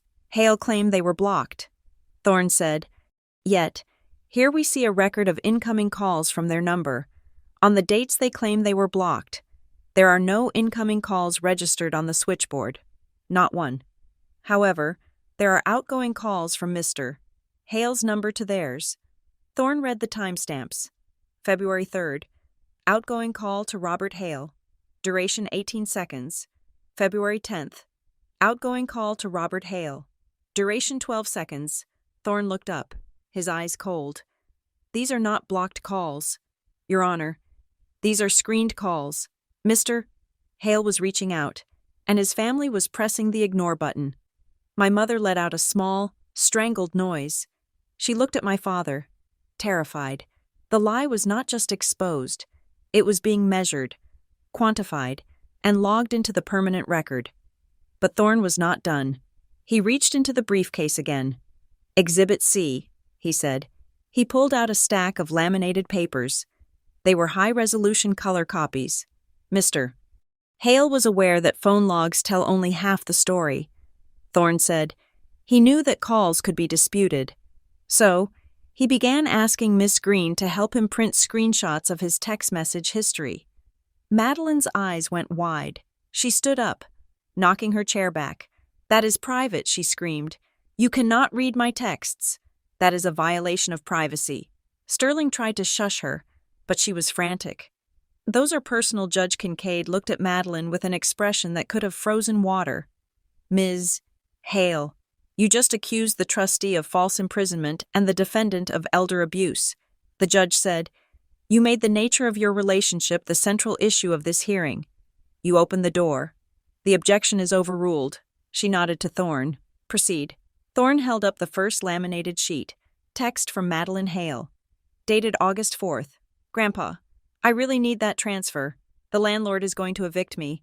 I promise I will come visit next week." Thorne held up the next one. Reply from Walter Hale. "I would like to see you first. Please come for tea." Next sheet. Reply from Madeline Hale. "I can't. I'm busy. Just send the money. Why are you being so difficult?" Thorne let that hang in the air. "Why are you being so difficult?" It was the anthem of my family. Any request for emotional intimacy was seen as a transaction cost they were unwilling to pay. Thorne cycled through 3 more. They were all the same. requests for money, excuses for absence, guilt trips. Mom says you're acting weird. Dad says you're hoarding the cash. My father was now staring at the table, his face gray. He knew what this looked like. It looked like financial predation, because that is exactly what it was. But the worst was yet to come. Thorne placed the text down and picked up the final document. It was a single sheet of paper, attached to a digital media drive. We must now address the specific allegation regarding Christmas Eve, Thorne said. His voice dropped an octave. It became heavier, sadder. My parents had testified that I stood at the window and refused to let them in. They had painted a picture of a cold-hearted jailer keeping a loving family out in the snow. Thorne looked at my parents. You stated that you knocked and rang the bell for 40 minutes. Thorne said, You stated that you saw Ms. Green at the window. My father nodded stiffly. Yes, that is what happened. Thorne shook his head. That is not what happened. Mr. Hale? Thorne turned to the judge. Mr. Hale had a security system installed in 2021. It includes audio recording at the door and internal motion sensors. Thorne played the audio file. It boomed through the courtroom speakers. First, there was the sound of banging, heavy, aggressive pounding on a door. Not a polite knock, a raid. Then, my father's voice, distorted by the speaker but unmistakable. Open the goddamn door, Andrea. We know you're in there. Then my mother's voice, Walter. Walter, tell her to let us in. We know you're sick. We need to talk about the will. The courtroom was dead silent. This was not a holiday visit. This was a siege. Then came the part that made my heart break all over again. Thorne played the internal audio, the recording from the panel inside the hallway. We heard a shuffling sound, the sound of slippers on hardwood. Then, Grandpa's voice. It sounded small, terrified, and breathless. Andrea. Are they gone? Then my voice, calm but shaking. Don't worry.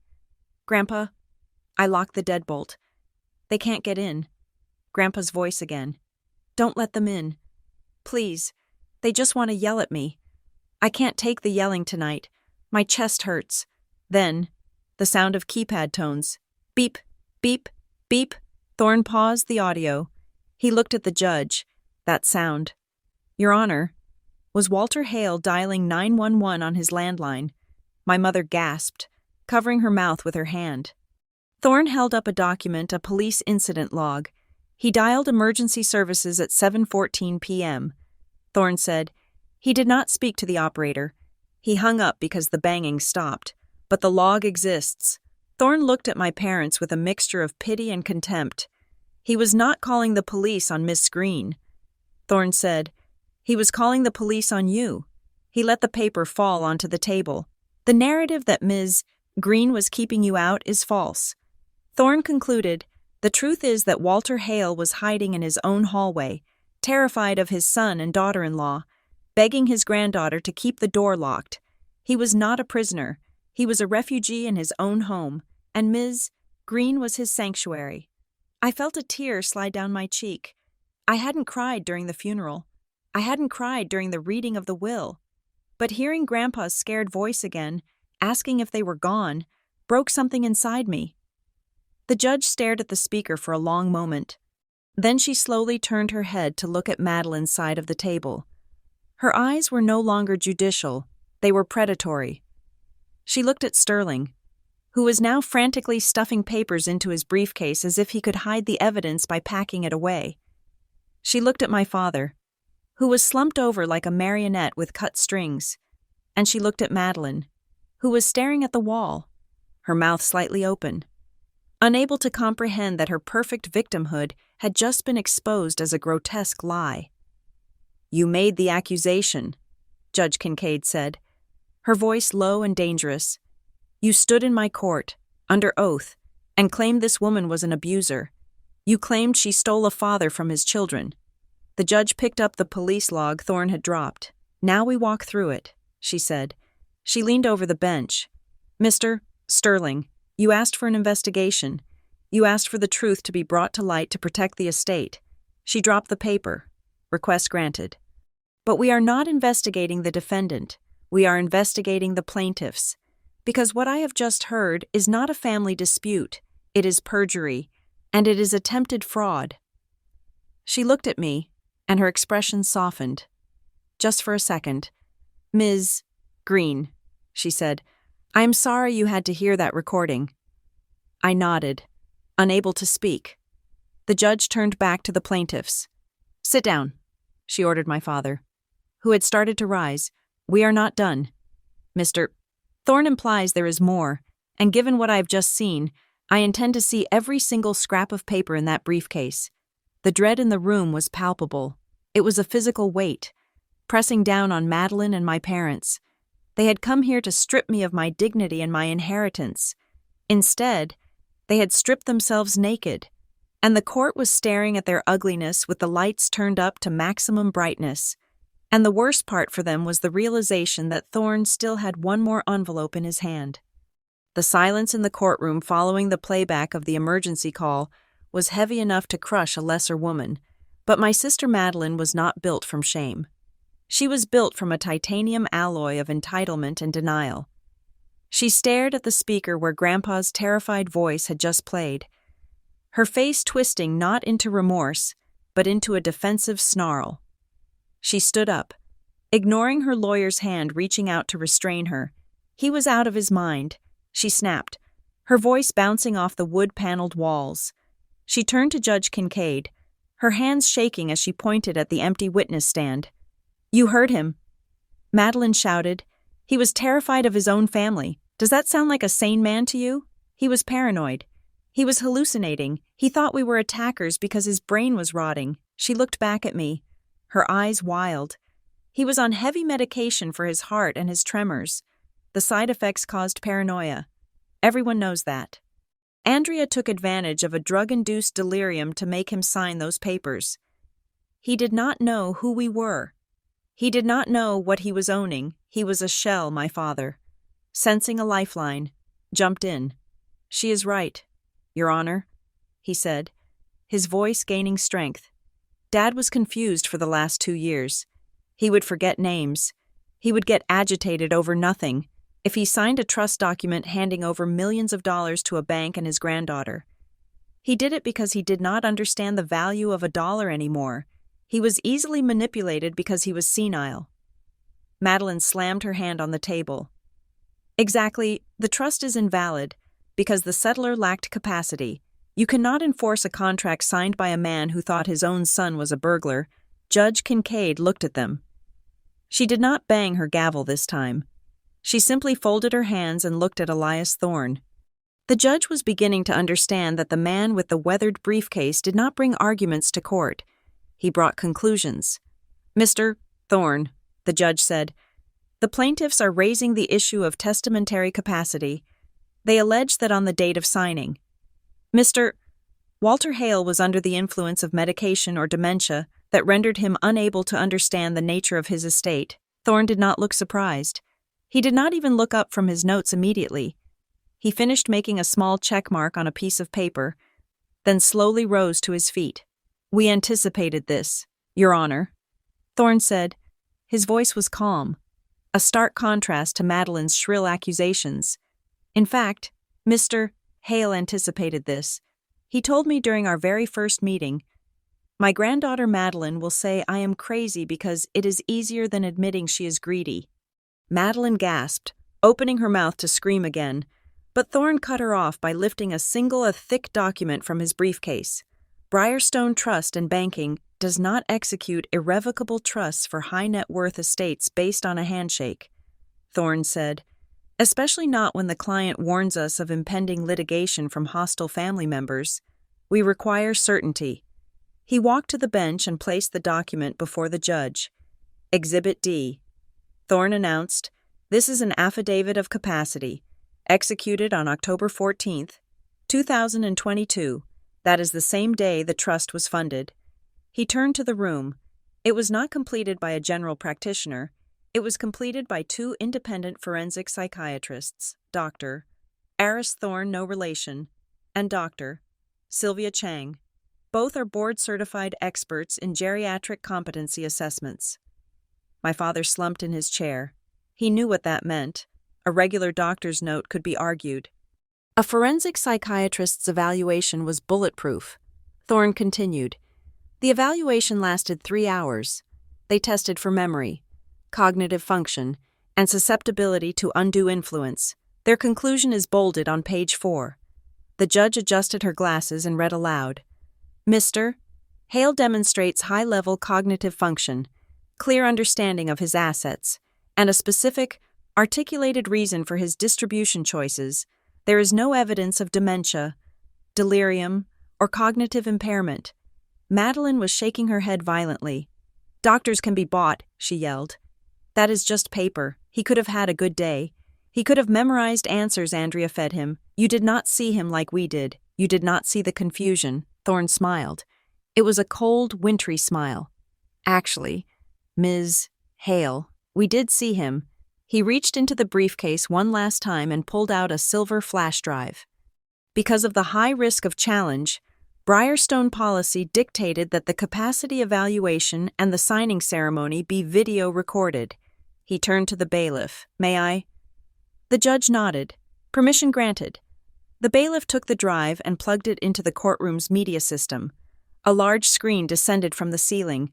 The lights in the room dimmed, casting long shadows across the floor. The screen flickered to life. There was Grandpa. He was sitting in the conference room at the bank. He looked frail. Yes, his jacket was a little too big for his shoulders, and his hands trembled as they rested on the mahogany table, but his eyes were sharp. They were blue and piercing, staring straight into the camera lens. Next to him sat the 2 doctors and a notary. On the screen, one of the doctors spoke. Mr. Hale, do you understand what you are signing today? Grandpa nodded. I do. I am moving my assets into a trust. And can you tell us why you are doing this? The doctor asked. Why not leave it to your son and granddaughter in a standard will? Grandpa leaned forward. The image was high definition. I could see the age spots on his forehead. I could see the sadness that lived in the corners of his mouth. Because a will is a suggestion to people like them. Grandpa said. His voice on the recording was stronger than I remembered. My son Robert has spent his life waiting for me to die so he can pay off debts he should never have incurred. My granddaughter Madeline looks at me and sees a bank account with a pulse. In the courtroom, Madeline let out a whimper. It was the sound of a deflated balloon. On the screen, Grandpa continued, They do not visit unless they need something. They do not call unless there is a crisis. If I leave them this money, they will burn through it in 5 years, and they will destroy each other trying to get the last cent. I am not cutting them off to be cruel. I am cutting them off because I am tired of being their prey. The doctor on the screen asked a follow-up question. Mr. Hale, are you aware that your family might challenge this? They might claim you were confused. Grandpa laughed. It was a dry, knowing laugh. He looked directly into the camera lens, bridging the gap of time between the recording and this courtroom. It felt like he was staring right at Madeline. I know they will. Grandpa said, They will say I am confused. They will say I am on medication. They will say I am paranoid. He paused, and the room held its breath. They will say I am confused when I am dead, because it is cheaper for them than facing the truth. Grandpa said, The truth is that I see them clearly. I see them exactly for who they are, and that is why they are getting nothing. The video ended. The screen went black. The silence in the courtroom was total. It was the silence of a tomb. My father had his face buried in his hands. My mother was staring at the blank screen, her mouth slightly open. And then Madeline snapped. It was not a breakdown of grief. It was a breakdown of rage. She stood up so fast her chair tipped over with a loud clatter.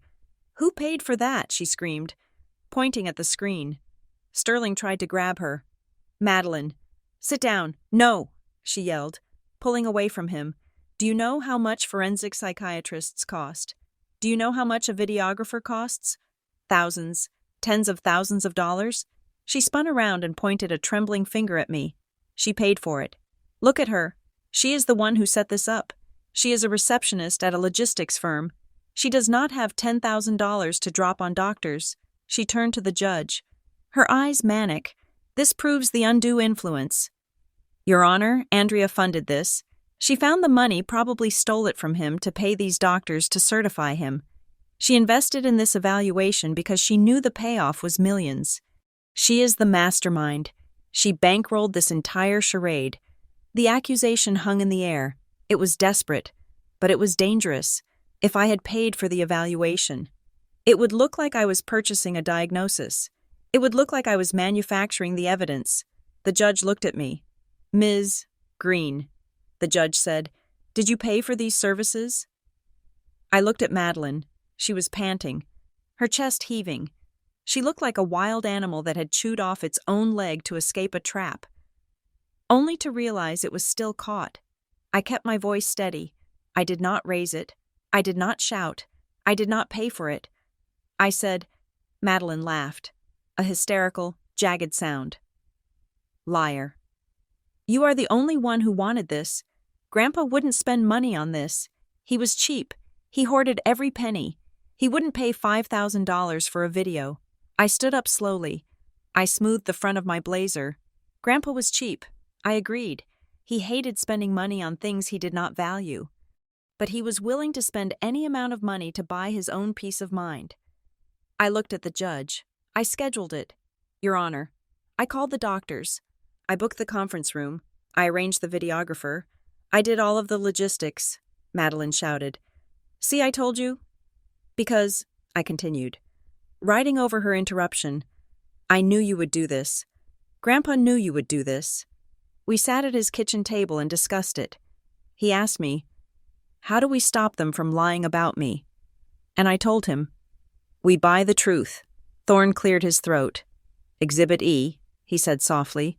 He placed 3 pieces of paper on the judge's bench. These are canceled checks, drawn on the personal checking account of Walter Hale. Dated October 14th, 2022, Thorne read the amounts. Check number 402, pay to the order of Dr. Eris Thorne. Amount $4,500. Signed by Walter Hale. Check number 403, pay to the order of Dr. Sylvia Chang. Amount $4,500. Signed by Walter Hale. Thorne held up the last check, and check number 404, pay to the order of Legal Video Services, Inc., amount $1,200. He pointed to the memo line on the blown-up image of the check displayed on the evidence monitor. In the memo line, in Mr. Hale's own handwriting, he wrote 2 words. Thorne paused for effect. Capacity evaluation. My father let out a long, shuddering breath. The air went out of him. The conspiracy theory had just evaporated. Grandpa had not been tricked into paying. He had written the checks himself. He had labeled them. He had essentially written a receipt for his own sanity. Judge Kincaid picked up the copies of the checks. She looked at the signature. She looked at the memo line. Then she looked at Madeline.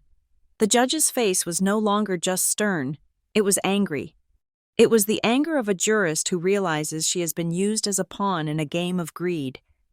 Ms. Hale, the judge said. Her voice was quiet, but it carried a terrifying weight. You stood here and claimed your grandfather was medicated and paranoid. You claimed he was hallucinating. You claimed he was easily manipulated. Madeline was trembling now. She sank back into her chair, her eyes wide. I thought he was. She stammered. It seemed like he was. The judge leaned forward. There is a difference between a family misunderstanding and a malicious fabrication. Judge Kincaid said, you just watched a video of a man who was lucid, articulate, and heartbroken by your behavior. And yet, you filed a petition swearing to this court that he was incompetent. The judge picked up Madeline's petition. When you sign a petition under penalty of perjury, you are not just telling a story, you are swearing to the truth of the facts. To come into my courtroom and claim a man was insane, when he paid $10,000 to prove he was not, is not just nasty litigation strategy. The judge threw the petition back onto her desk. It landed with a slap. It is perjury, the judge said. Madeline flinched as if she had been struck. Sterling stood up, his face pale. Your Honor, my client was operating on her own observations. She is not a medical professional. She cannot be held to the standard of, sit down. Mr. Sterling, the judge, barked. She turned her gaze back to Madeline. You wanted to prove he was incompetent so you could break the trust and take the money. The judge said, That is the only reason we are here. You gambled that we wouldn't have the tapes. You gambled that we wouldn't have the doctors. She paused. You lost that gamble. And now, I am looking at a verified record of a man who was terrified of you, and a petitioner who is willing to lie to a judge to get a payout. The judge looked at Thorne. Mr. Thorne, is there anything else? Because frankly, I have seen enough to dismiss this petition and sanction the plaintiffs right now. Thorne stood there, his hand resting on the briefcase. He looked at my parents, then at Madeline, and finally at me. He knew what was in the second envelope. He knew that the capacity issue was just the surface. Underneath the greed, there was something illegal. Actually, Your Honor, Thorne said, there is one more thing. My father looked up. He looked sick. He had the look of a man who knows the other shoe is about to drop, and it is going to be a steel-toed boot. The capacity evidence answers the question of whether Mr. Hale could sign the trust, Thorne said. But in the course of our audit, the bank discovered something else.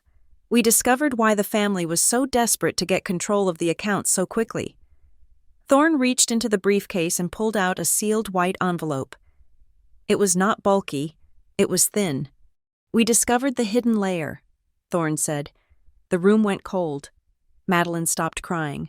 My father stopped breathing.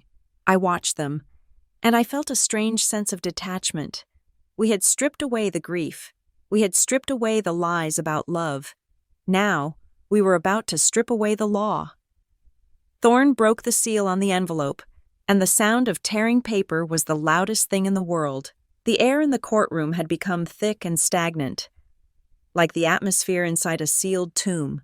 My sister, Madeline, sat slumped in her chair, staring at the polished wood of the counsel table.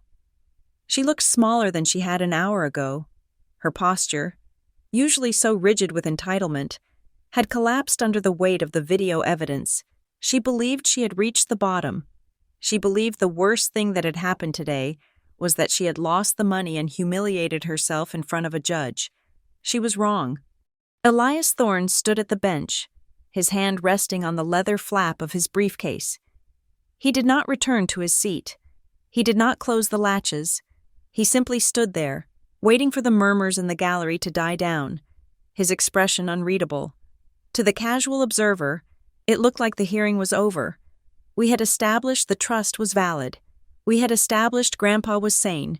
We had established that the isolation was actually protection. The logical next step was for the judge to dismiss the petition and for everyone to go home. But Thorne had one more envelope. It was sealed with a red wax stamp, the old-fashioned kind that Briarstone Trust used for sensitive internal documents. It lay on the table next to the black notebook and the phone logs. Looking innocuous, but I knew better. I knew that you do not seal a document like that unless the contents are radioactive. Your Honor, Thorne said, breaking the silence. His voice was no longer the voice of a corporate administrator. It was sharper, colder. It was the voice of a prosecutor. While the previous evidence addresses the validity of the trust and the capacity of the settler, Briarstone Trust has a fiduciary duty to report all irregularities regarding the assets under our care. Sterling, Madeline's lawyer, looked up. He looked exhausted. He was packing his papers, clearly ready to cut his losses and run. We are done here. Mr. Thorne, Sterling said wearily, the judge has made her feelings clear. We are withdrawing the petition. Let's not waste the court's time with administrative details. Thorne did not look at him. He kept his eyes fixed on Judge Kincaid. This is not an administrative detail. Mr. Sterling, it is a security breach. Thorne picked up the envelope and cracked the wax seal. The sound was sharp, like a bone snapping. During our audit of Mr. Hale's financial history in the weeks leading up to his death, our fraud detection algorithms flagged several anomalies. These were not transactions made by Mr. Hale. They were attempts to access the equity of his estate from the outside. Sterling froze. He stopped packing his bag. He looked at Madeline, who was now sitting up straight. her eyes wide with a new kind of panic. This was not the panic of losing a prize. It was the panic of a trapped animal hearing the hunter rack a shotgun slide. "Objection," Sterling stammered, though his heart clearly wasn't in it. "Your Honor, this hearing is about the emergency control petition. Alleged credit inquiries are irrelevant to the probate matter." Judge Kincaid leaned forward. Her eyes were narrowed. She had smelled blood in the water during the capacity argument, and now she was circling. "Mr. Sterling, if there were attempts to leverage the estate assets before death, that speaks directly to the motive behind your client's petition." The judge said, "If someone was trying to get at the money before he died, it certainly explains why they are so desperate to get control after he died." She waved her hand at Thorne. "Open it." Thorne slid a single sheet of paper out of the envelope. It was a digital forensic report, dense with timestamps and IP addresses. "Exhibit F," Thorne announced. He held it up. On November 12th, 2023, 6 weeks before Mr.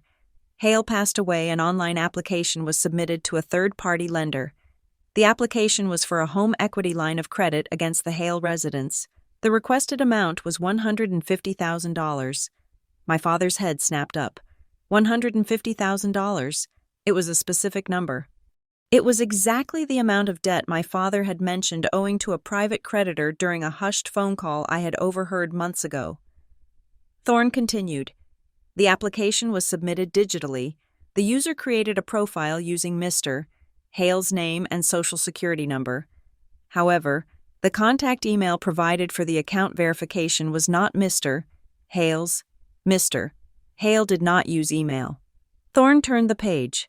The email address used to register the loan application was maddie.hale88@gmail.com. The courtroom went deadly silent. Madeline let out a choked sound. It wasn't a denial. It was the sound of air leaving her body because she had forgotten how to breathe. Sterling looked at his client with horror. He moved his chair slightly away from her, a physical distancing that spoke volumes. Thorne was relentless. The application required a digital signature. A document was uploaded, a scanned PDF of a signature authorization form. He produced another sheet of paper. It showed a blown-up image of a signature. "Walter J. Hale. We had our forensic document examiners look at this." Thorne said, "It is a copy. A bad one. It appears to have been lifted from a birthday card or an old check, scanned, and digitally pasted onto the loan document. You can see the pixelation around the ink if you look closely. The tremor is wrong. It is a static image of a signature from 10 years ago, not the shaky hand of a man with Parkinson's." I looked at my parents. I expected them to look shocked. I expected my mother to gasp, or my father to look at Madeline with betrayal, but they didn't. My father was staring at the table. His jaw clenched so hard a muscle was jumping in his cheek. My mother was gripping her purse, her eyes fixed on a spot on the floor. They were not surprised. They were terrified. They knew. The realization hit me like a physical blow. They knew she had tried to take out the loan. Maybe they had put her up to it. Maybe the plan had been to drain the equity while he was alive to pay off my father's debts. And when the loan was denied, they panicked. When Grandpa died, they realized the only way to cover their tracks and get the money they still desperately needed was to seize control of the estate before anyone looked too closely at the history. The lawsuit wasn't about grief. It wasn't even about greed. It was a cover-up. Thorne placed the papers on the judge's bench. The lender flagged the application as suspicious because the IP address did not match the geolocation of the residence. Thorne said, "They called Mr. Hale's landline to verify. Mr. Hale told them he had never applied for a loan. The application was denied." He looked at Madeline. "But the attempt constitutes wire fraud, identity theft, and because the victim was over 65, it constitutes profound elder financial exploitation." Madeline was shaking her head violently now. Her face was a mask of sheer terror. "No," she whispered. "That's not... I didn't mean..." Thorne's voice dropped, becoming grave. Briarstone Trust has a zero-tolerance policy regarding financial crimes against our settlers. As of this morning, We have referred this file, including the IP logs and the forged document, to the Financial Crimes Enforcement Network and the local district attorney's office for review. District Attorney. The words hung in the air like a guillotine blade. Madeline stood up. She looked wild, her hair coming loose from its bun. "You can't do that," she shrieked. "It was a mistake. I was just trying to help him." Sterling tried to grab her arm. "Madeline, stop talking." She shook him off. "He needed the money," she yelled, tears streaming down her face. Real tears this time. Tears of self-preservation. The house needed repairs.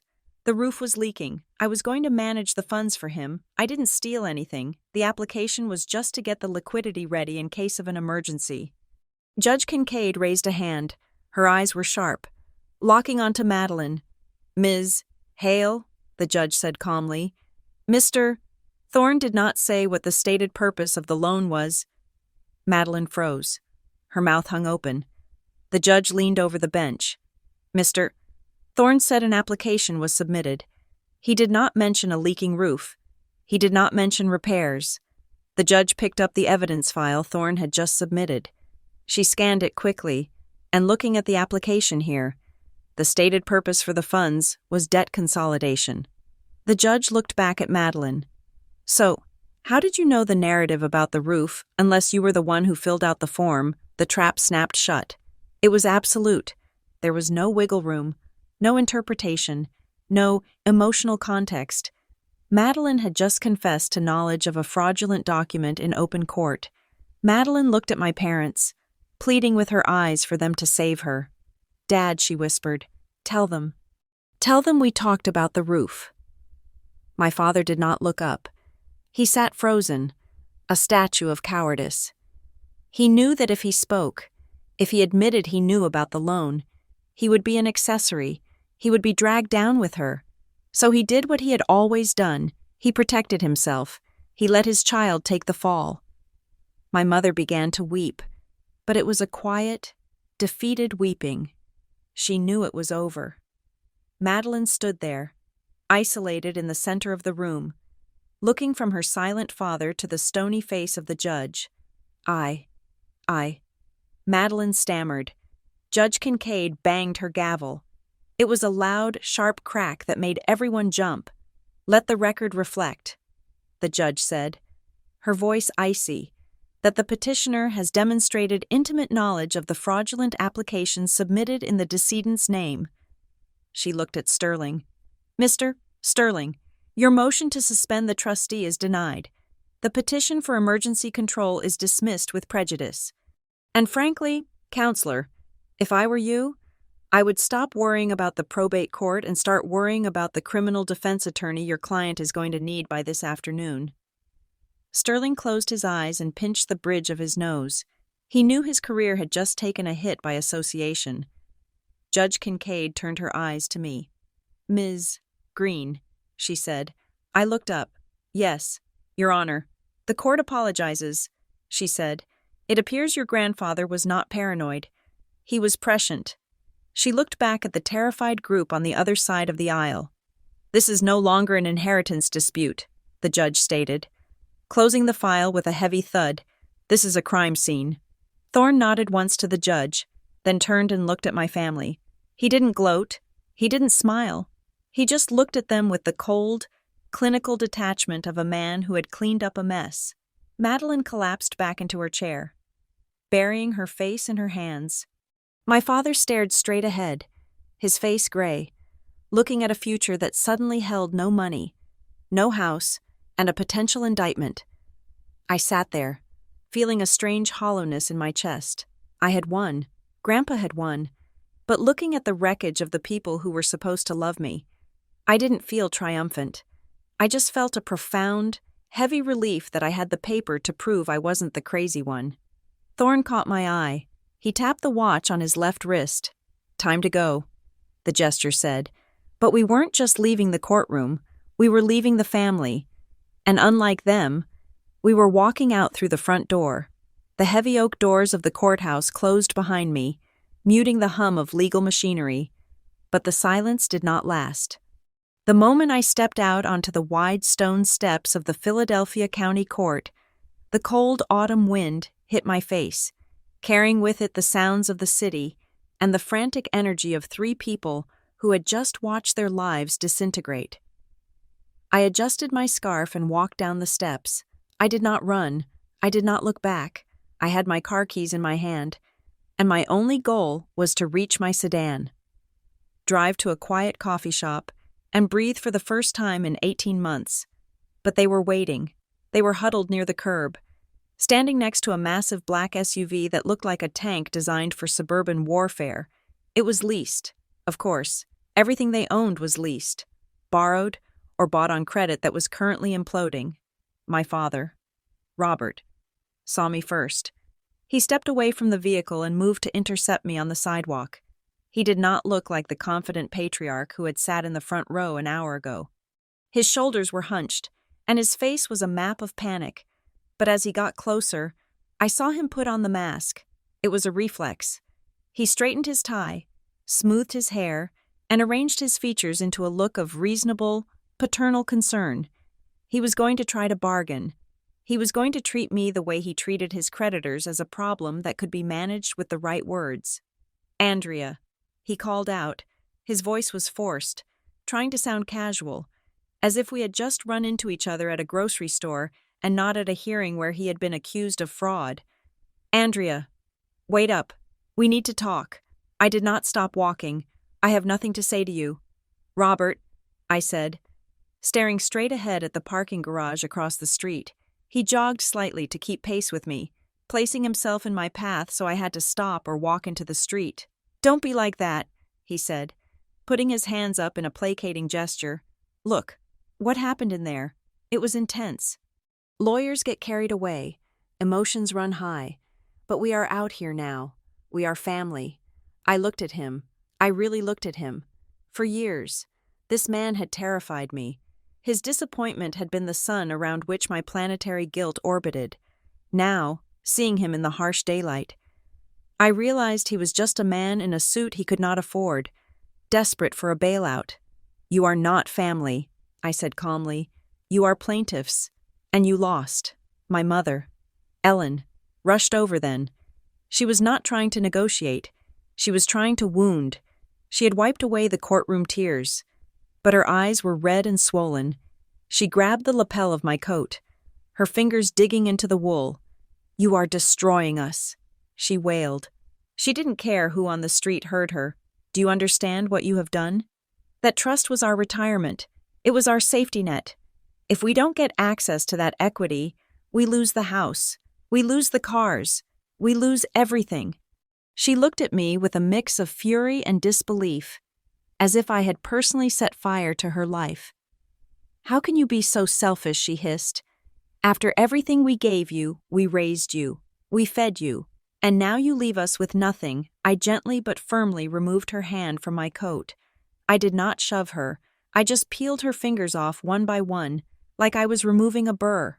"You have your own accounts," I said. "You have your own pensions. If you spent them, that is a math problem, not a moral failing on my part." My father stepped in closer, dropping his voice to a conspiratorial whisper. "Andrea, listen to reason. That banker Thorne, he doesn't care about you. He is going to bleed that estate dry with fees. He is using you to get to Dad's money. We can fix this. We can sign a family agreement. We can tell the judge we settled. We will split it 3 ways. Even 4 ways we will give you a double share." I almost laughed. It was tragic. He was trying to offer me a percentage of money he did not own, to save himself from a poverty he had earned. "You cannot settle a trust you do not control."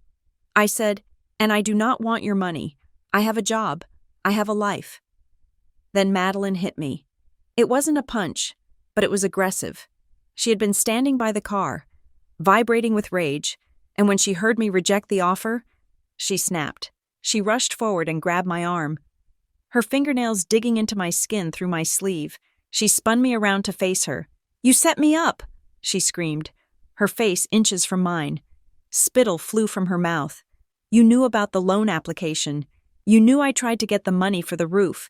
You sat on that information until today so you could ambush me." Her eyes were wild. She was terrified of the criminal referral. And fear makes people dangerous. You tricked me, she yelled, shaking my arm. You made me look like a criminal. I looked down at her hand gripping my arm. Then I looked up at her face. I did not pull away. I did not struggle. I went completely still, letting my calmness act as a mirror to her hysteria. Let go of my arm. Madeline, I said. My voice was low, devoid of any inflection. She didn't let go. She tightened her grip. You owe me. That money was mine. I looked over her shoulder at a security guard standing near the courthouse entrance. He was watching us. I am going to count to 3. I said, if you are not touching your own car by the time I finish, I will walk over to that officer and file a report for assault. And given that you are already under investigation for identity theft and wire fraud, I do not think you want to add battery to your record. 1. She glared at me, breathing hard. 2. She released me. She shoved me backward, a petty, childish shove. But she let go. You are a monster. She spat. I smoothed my sleeve. No, Madeline, I am a witness. There is a difference. I turned and started walking toward my car again. My father followed, but he kept his distance this time. He switched tactics again. The bargaining hadn't worked. The guilt hadn't worked. So he went for the rewriting of history. It was his favorite maneuver. Andrea, please, he called out to my back. You have to understand. We did our best. It wasn't easy raising a sick child. We made sacrifices you don't even know about. We did everything we could to give you a normal life. I stopped. The wind whipped my hair across my face. I stood there for a moment, looking at the gray pavement, that line. We did our best. It was the shield they used to deflect every arrow of accountability. I turned around slowly.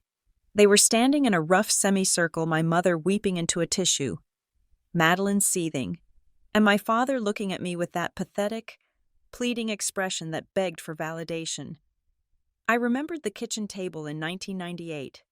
I remembered him pointing at my back brace. I remembered being told I was a line item. You kept a ledger. I said. My father blinked. What, you didn't do your best. I said. You kept a ledger. You calculated the cost of my existence, and you decided I was a bad investment. You told me I was the reason you were broke. You told me my surgery was where the money went. My father looked away, unable to hold my gaze. That was a difficult time. I was stressed. I didn't mean it like that. You meant exactly that. I said, you called me a burden. You told the entire family I was the weight dragging you down. I took a step toward him. Well, congratulations. Dad, you were right. You wanted a burden. You found one. I pointed at the courthouse behind us. You found a burden in your own paperwork. You found a burden in the loans you took out and couldn't pay. You found a burden in the daughter you raised to be so entitled she committed a felony to buy shoes. My mother looked up, shocked. Andrea, don't say that. I looked at her. You spent 20 years telling me I owed you. I said, you treated me like a debt that could never be paid off. Well, the debt is cleared. Grandpa balanced the books. My father tried one last time. He held out his hands. Palms up. We can work this out. Andrea, we are your parents. We have nothing left. Are you really going to let us lose the house? Are you really going to drive away and leave us with nothing? I looked at the luxury SUV behind them. I looked at their designer coats. I looked at the gold watch on my father's wrist, a watch he had probably bought when he should have been paying his vendors. I walked over to my car. It was a 5-year-old sedan. It was reliable. It was paid for. It was mine. I unlocked the door and got in. I started the engine. The heater kicked on, blowing warm air onto my frozen hands. I rolled down the window. My father was standing right there, his hand resting on the frame of my door, preventing me from leaving. Andrea, he pleaded, we have nothing. I looked him in the eye. It was the first time in my life I looked at him without fear, without guilt, and without the desperate need for his approval. I saw him for what he was, a man who had consumed everything in his path and was now starving because there was nothing left to eat. You are right. I said. He looked hopeful for a second. You have nothing, I repeated. I looked at his hand on my door. He pulled it back as if the metal had suddenly turned hot. "And for once," I said, shifting the car into drive, "it isn't my job to fix it." I rolled the window up. I didn't wait for him to respond. I didn't wait for my mother to start screaming again. I pulled out into the traffic, merging into the stream of cars leaving the city. I looked in the rearview mirror. I saw 3 small figures standing on the sidewalk, shrinking with every second that passed. They looked like ghosts. They looked like the past. And I drove forward, toward a future that finally, for the first time in my life, belonged entirely to me. The silence in Grandpa's house was different now. For years, the silence here had been heavy, smelling of dust and waiting death. It had been the silence of a man holding his breath, terrified that the next sound he heard would be his son asking for a loan or his granddaughter asking for an advance on her inheritance. But as I walked through the hallway 3 weeks after the court hearing, the silence felt clean. It felt like the air after a thunderstorm. Crisp and settled, I was in the kitchen, brewing a pot of the cheap black tea Grandpa used to love, when my phone rang. The screen displayed the name Elias Thorne. I picked it up on the second ring. "Hello, Mr. Thorne," I said. "Miss Green." Thorne's voice came through, clear and professional as always. "I am calling to confirm that the transfer of title is complete. The deed to the residence has been recorded in the name of the Hale Legacy Trust. The investment accounts have been consolidated and deposited into the primary trust vehicle. The final order from Judge Kincaid was entered into the docket this morning." "It is done, then," I said, leaning against the granite counter. "It is done," Thorne confirmed. "The estate is secured." He paused for a moment, the sound of shuffling papers audible in the background. "There are also some updates regarding the opposing counsel," he added. "I thought you might want to know." I took a sip of tea. "I am listening." "Judge Kincaid issued her ruling on the sanctions regarding the frivolous filing and the bad faith affidavits," Thorne said, "because Ms.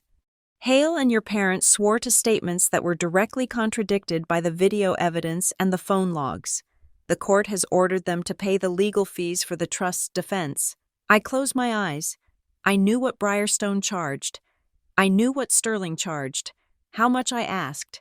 The total judgment for fees is $42,000. Thorne said. I let out a low whistle.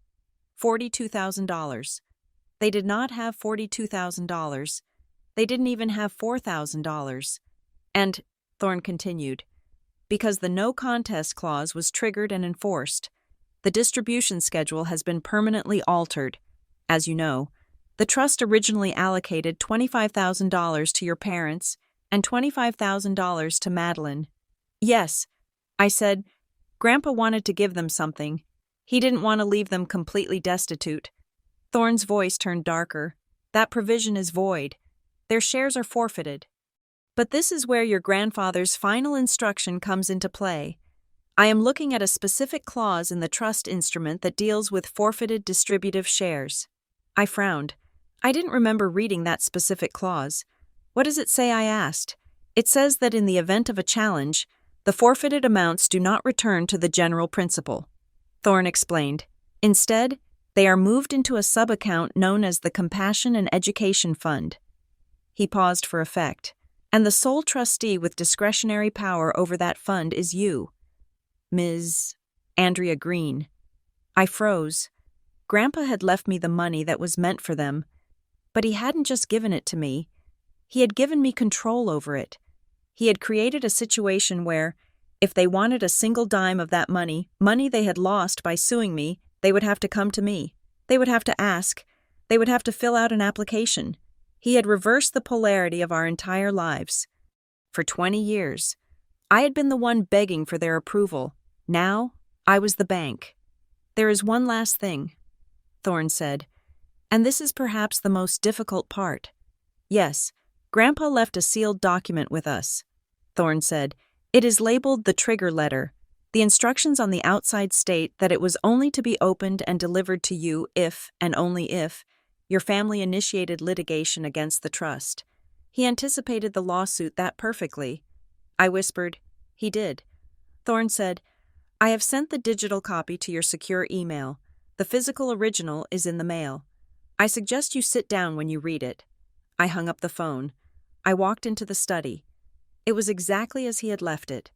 The leather chair was still indented from his weight. The smell of his peppermint candies still lingered in the air. I sat down at his heavy oak desk and opened my laptop. The email from Thorne was at the top of my inbox. Attached was a PDF file named trigger_letter_hail.pdf. My hand hovered over the trackpad. Part of me didn't want to open it. Part of me wanted to leave the dead to their rest. But Grandpa had written this for a reason. He had written it because he knew this moment would come. He knew I would be sitting here, feeling the weight of the victory, likely feeling a lingering trace of guilt for destroying my own family. I clicked open. The letter was handwritten. His script was shaky. The Parkinson's tremor evident in the jagged loops of the Y and the G. But it was legible. My dearest Andrea, if you are reading this, it means they did it. It means they sued. It means they dragged you into a courtroom and tried to call me crazy rather than admit they were selfish. I am sorry I put you through that fight. I know you hate conflict. You spent your whole life trying to smooth things over, trying to fix the cracks your parents made. But some cracks cannot be fixed. Andrea, some things are just broken. You probably wonder why I did it this way. Why the trust? Why the secrets? Why the trap? I did it because I watched them eat you alive. I felt a tear slide down my cheek. I wiped it away quickly. I watched my son Robert turn you into his scapegoat. I sat at dinners and heard him make jokes about how expensive you were. I saw your mother look at you like you were a bill she resented paying. And I saw you take it. I saw you shrink. I saw you work 2 jobs and drive a car with a broken heater so you could send them money they blew on dinners and vacations. They treated love like a transaction, Andrea, and they treated you like a bad investment. I chose you not because you are my blood. I chose you because you were the only one who showed up without asking what it was worth. You fixed my furnace because it was cold. Not because you wanted the house. You bought me groceries because I was hungry. Not because you wanted a check. This money is not a reward. It is a shield. It is the armor you never had growing up. I gave it to you so you never have to be their emergency fund again. They will beg. They will cry. They will tell you that family helps family. But remember this, family does not sue family. Family does not forge signatures. Family does not leave an old man alone on Christmas Eve. You are free now. Andrea, do not look back. Love, Grandpa Walter. I sat there for a long time, staring at the screen. The words blurred and sharpened as my eyes filled and cleared. I watched them eat you alive. He had seen it. All those years I thought I was suffering in invisible silence. He had been watching. He had understood the dynamic better than I did. My phone buzzed on the desk. It was a text from Madeline. Andrea, please, I just got the notice about the sanctions. I can't pay $42,000. They're going to garnish my wages. Mom is having a panic attack. Please, just call me. We can work something out. Grandpa wouldn't want this. I looked at the message. Grandpa wouldn't want this, even now. She was using him. She was using a dead man as a ventriloquist dummy to try and manipulate me. She didn't know about the letter. She didn't know that Grandpa had explicitly predicted this exact moment and told me to hold the line. I didn't reply. Then a text from my father. We received a call from a detective. They are asking questions about a loan application. Andrea, you have to stop this. This is going too far. We are your parents. Call Thorne and tell him to drop the referral. If you don't, this will ruin us. The referral, the forged signature. Thorne had mentioned that the bank had a zero-tolerance policy. The investigation into the attempted wire fraud was moving forward. My father wasn't worried about me anymore. He was worried about an indictment. He was worried about prison. I looked at the phone. I looked at the names Dad, Mom, Madeline. For 38 years, these names had controlled me. A call from Dad meant a lecture about money. A call from Mom meant a guilt trip about not visiting enough. A call from Madeline meant a crisis I had to pay to fix. They weren't family. Grandpa was right. They were customers. They were customers who had been draining my account for decades. And today, finally, their transaction had been declined. I picked up the phone. I opened the contact for Madeline. I scrolled down to the bottom of the screen. My thumb hovered over the red text that said, "Delete contact." I didn't hesitate. I tapped it. "Are you sure you want to delete this contact?" "Yes." She was gone. Just a number now. I opened the contact for Mom. Delete. I opened the contact for Dad. I paused for just a second. I remembered the man who used to carry me on his shoulders before the business failed. I remembered the man before the bitterness took him. But that man had died a long time ago. The man who existed now was the man who had banged on a door on Christmas Eve and terrified his own father. I tapped delete. The screen went blank. My contact list was shorter, but my life felt infinitely larger. I stood up and walked to the window. Outside, the sun was setting over the overgrown oak tree in the yard. The same tree Grandpa used to stare at when he felt lonely. I wasn't lonely. I had the house. I had the trust. I had the letter.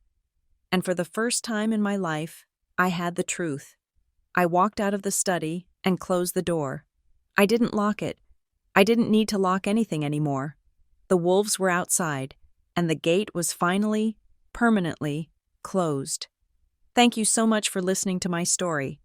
If you enjoyed this tale of justice and well-served revenge, please take a moment to comment down below and tell me where you are listening from. I love seeing how far these stories travel around the world. Don't forget to subscribe to the Emma Revenge Stories channel, like this video, and smash that hype button to help this story get recommended to more people who need to see karma in action.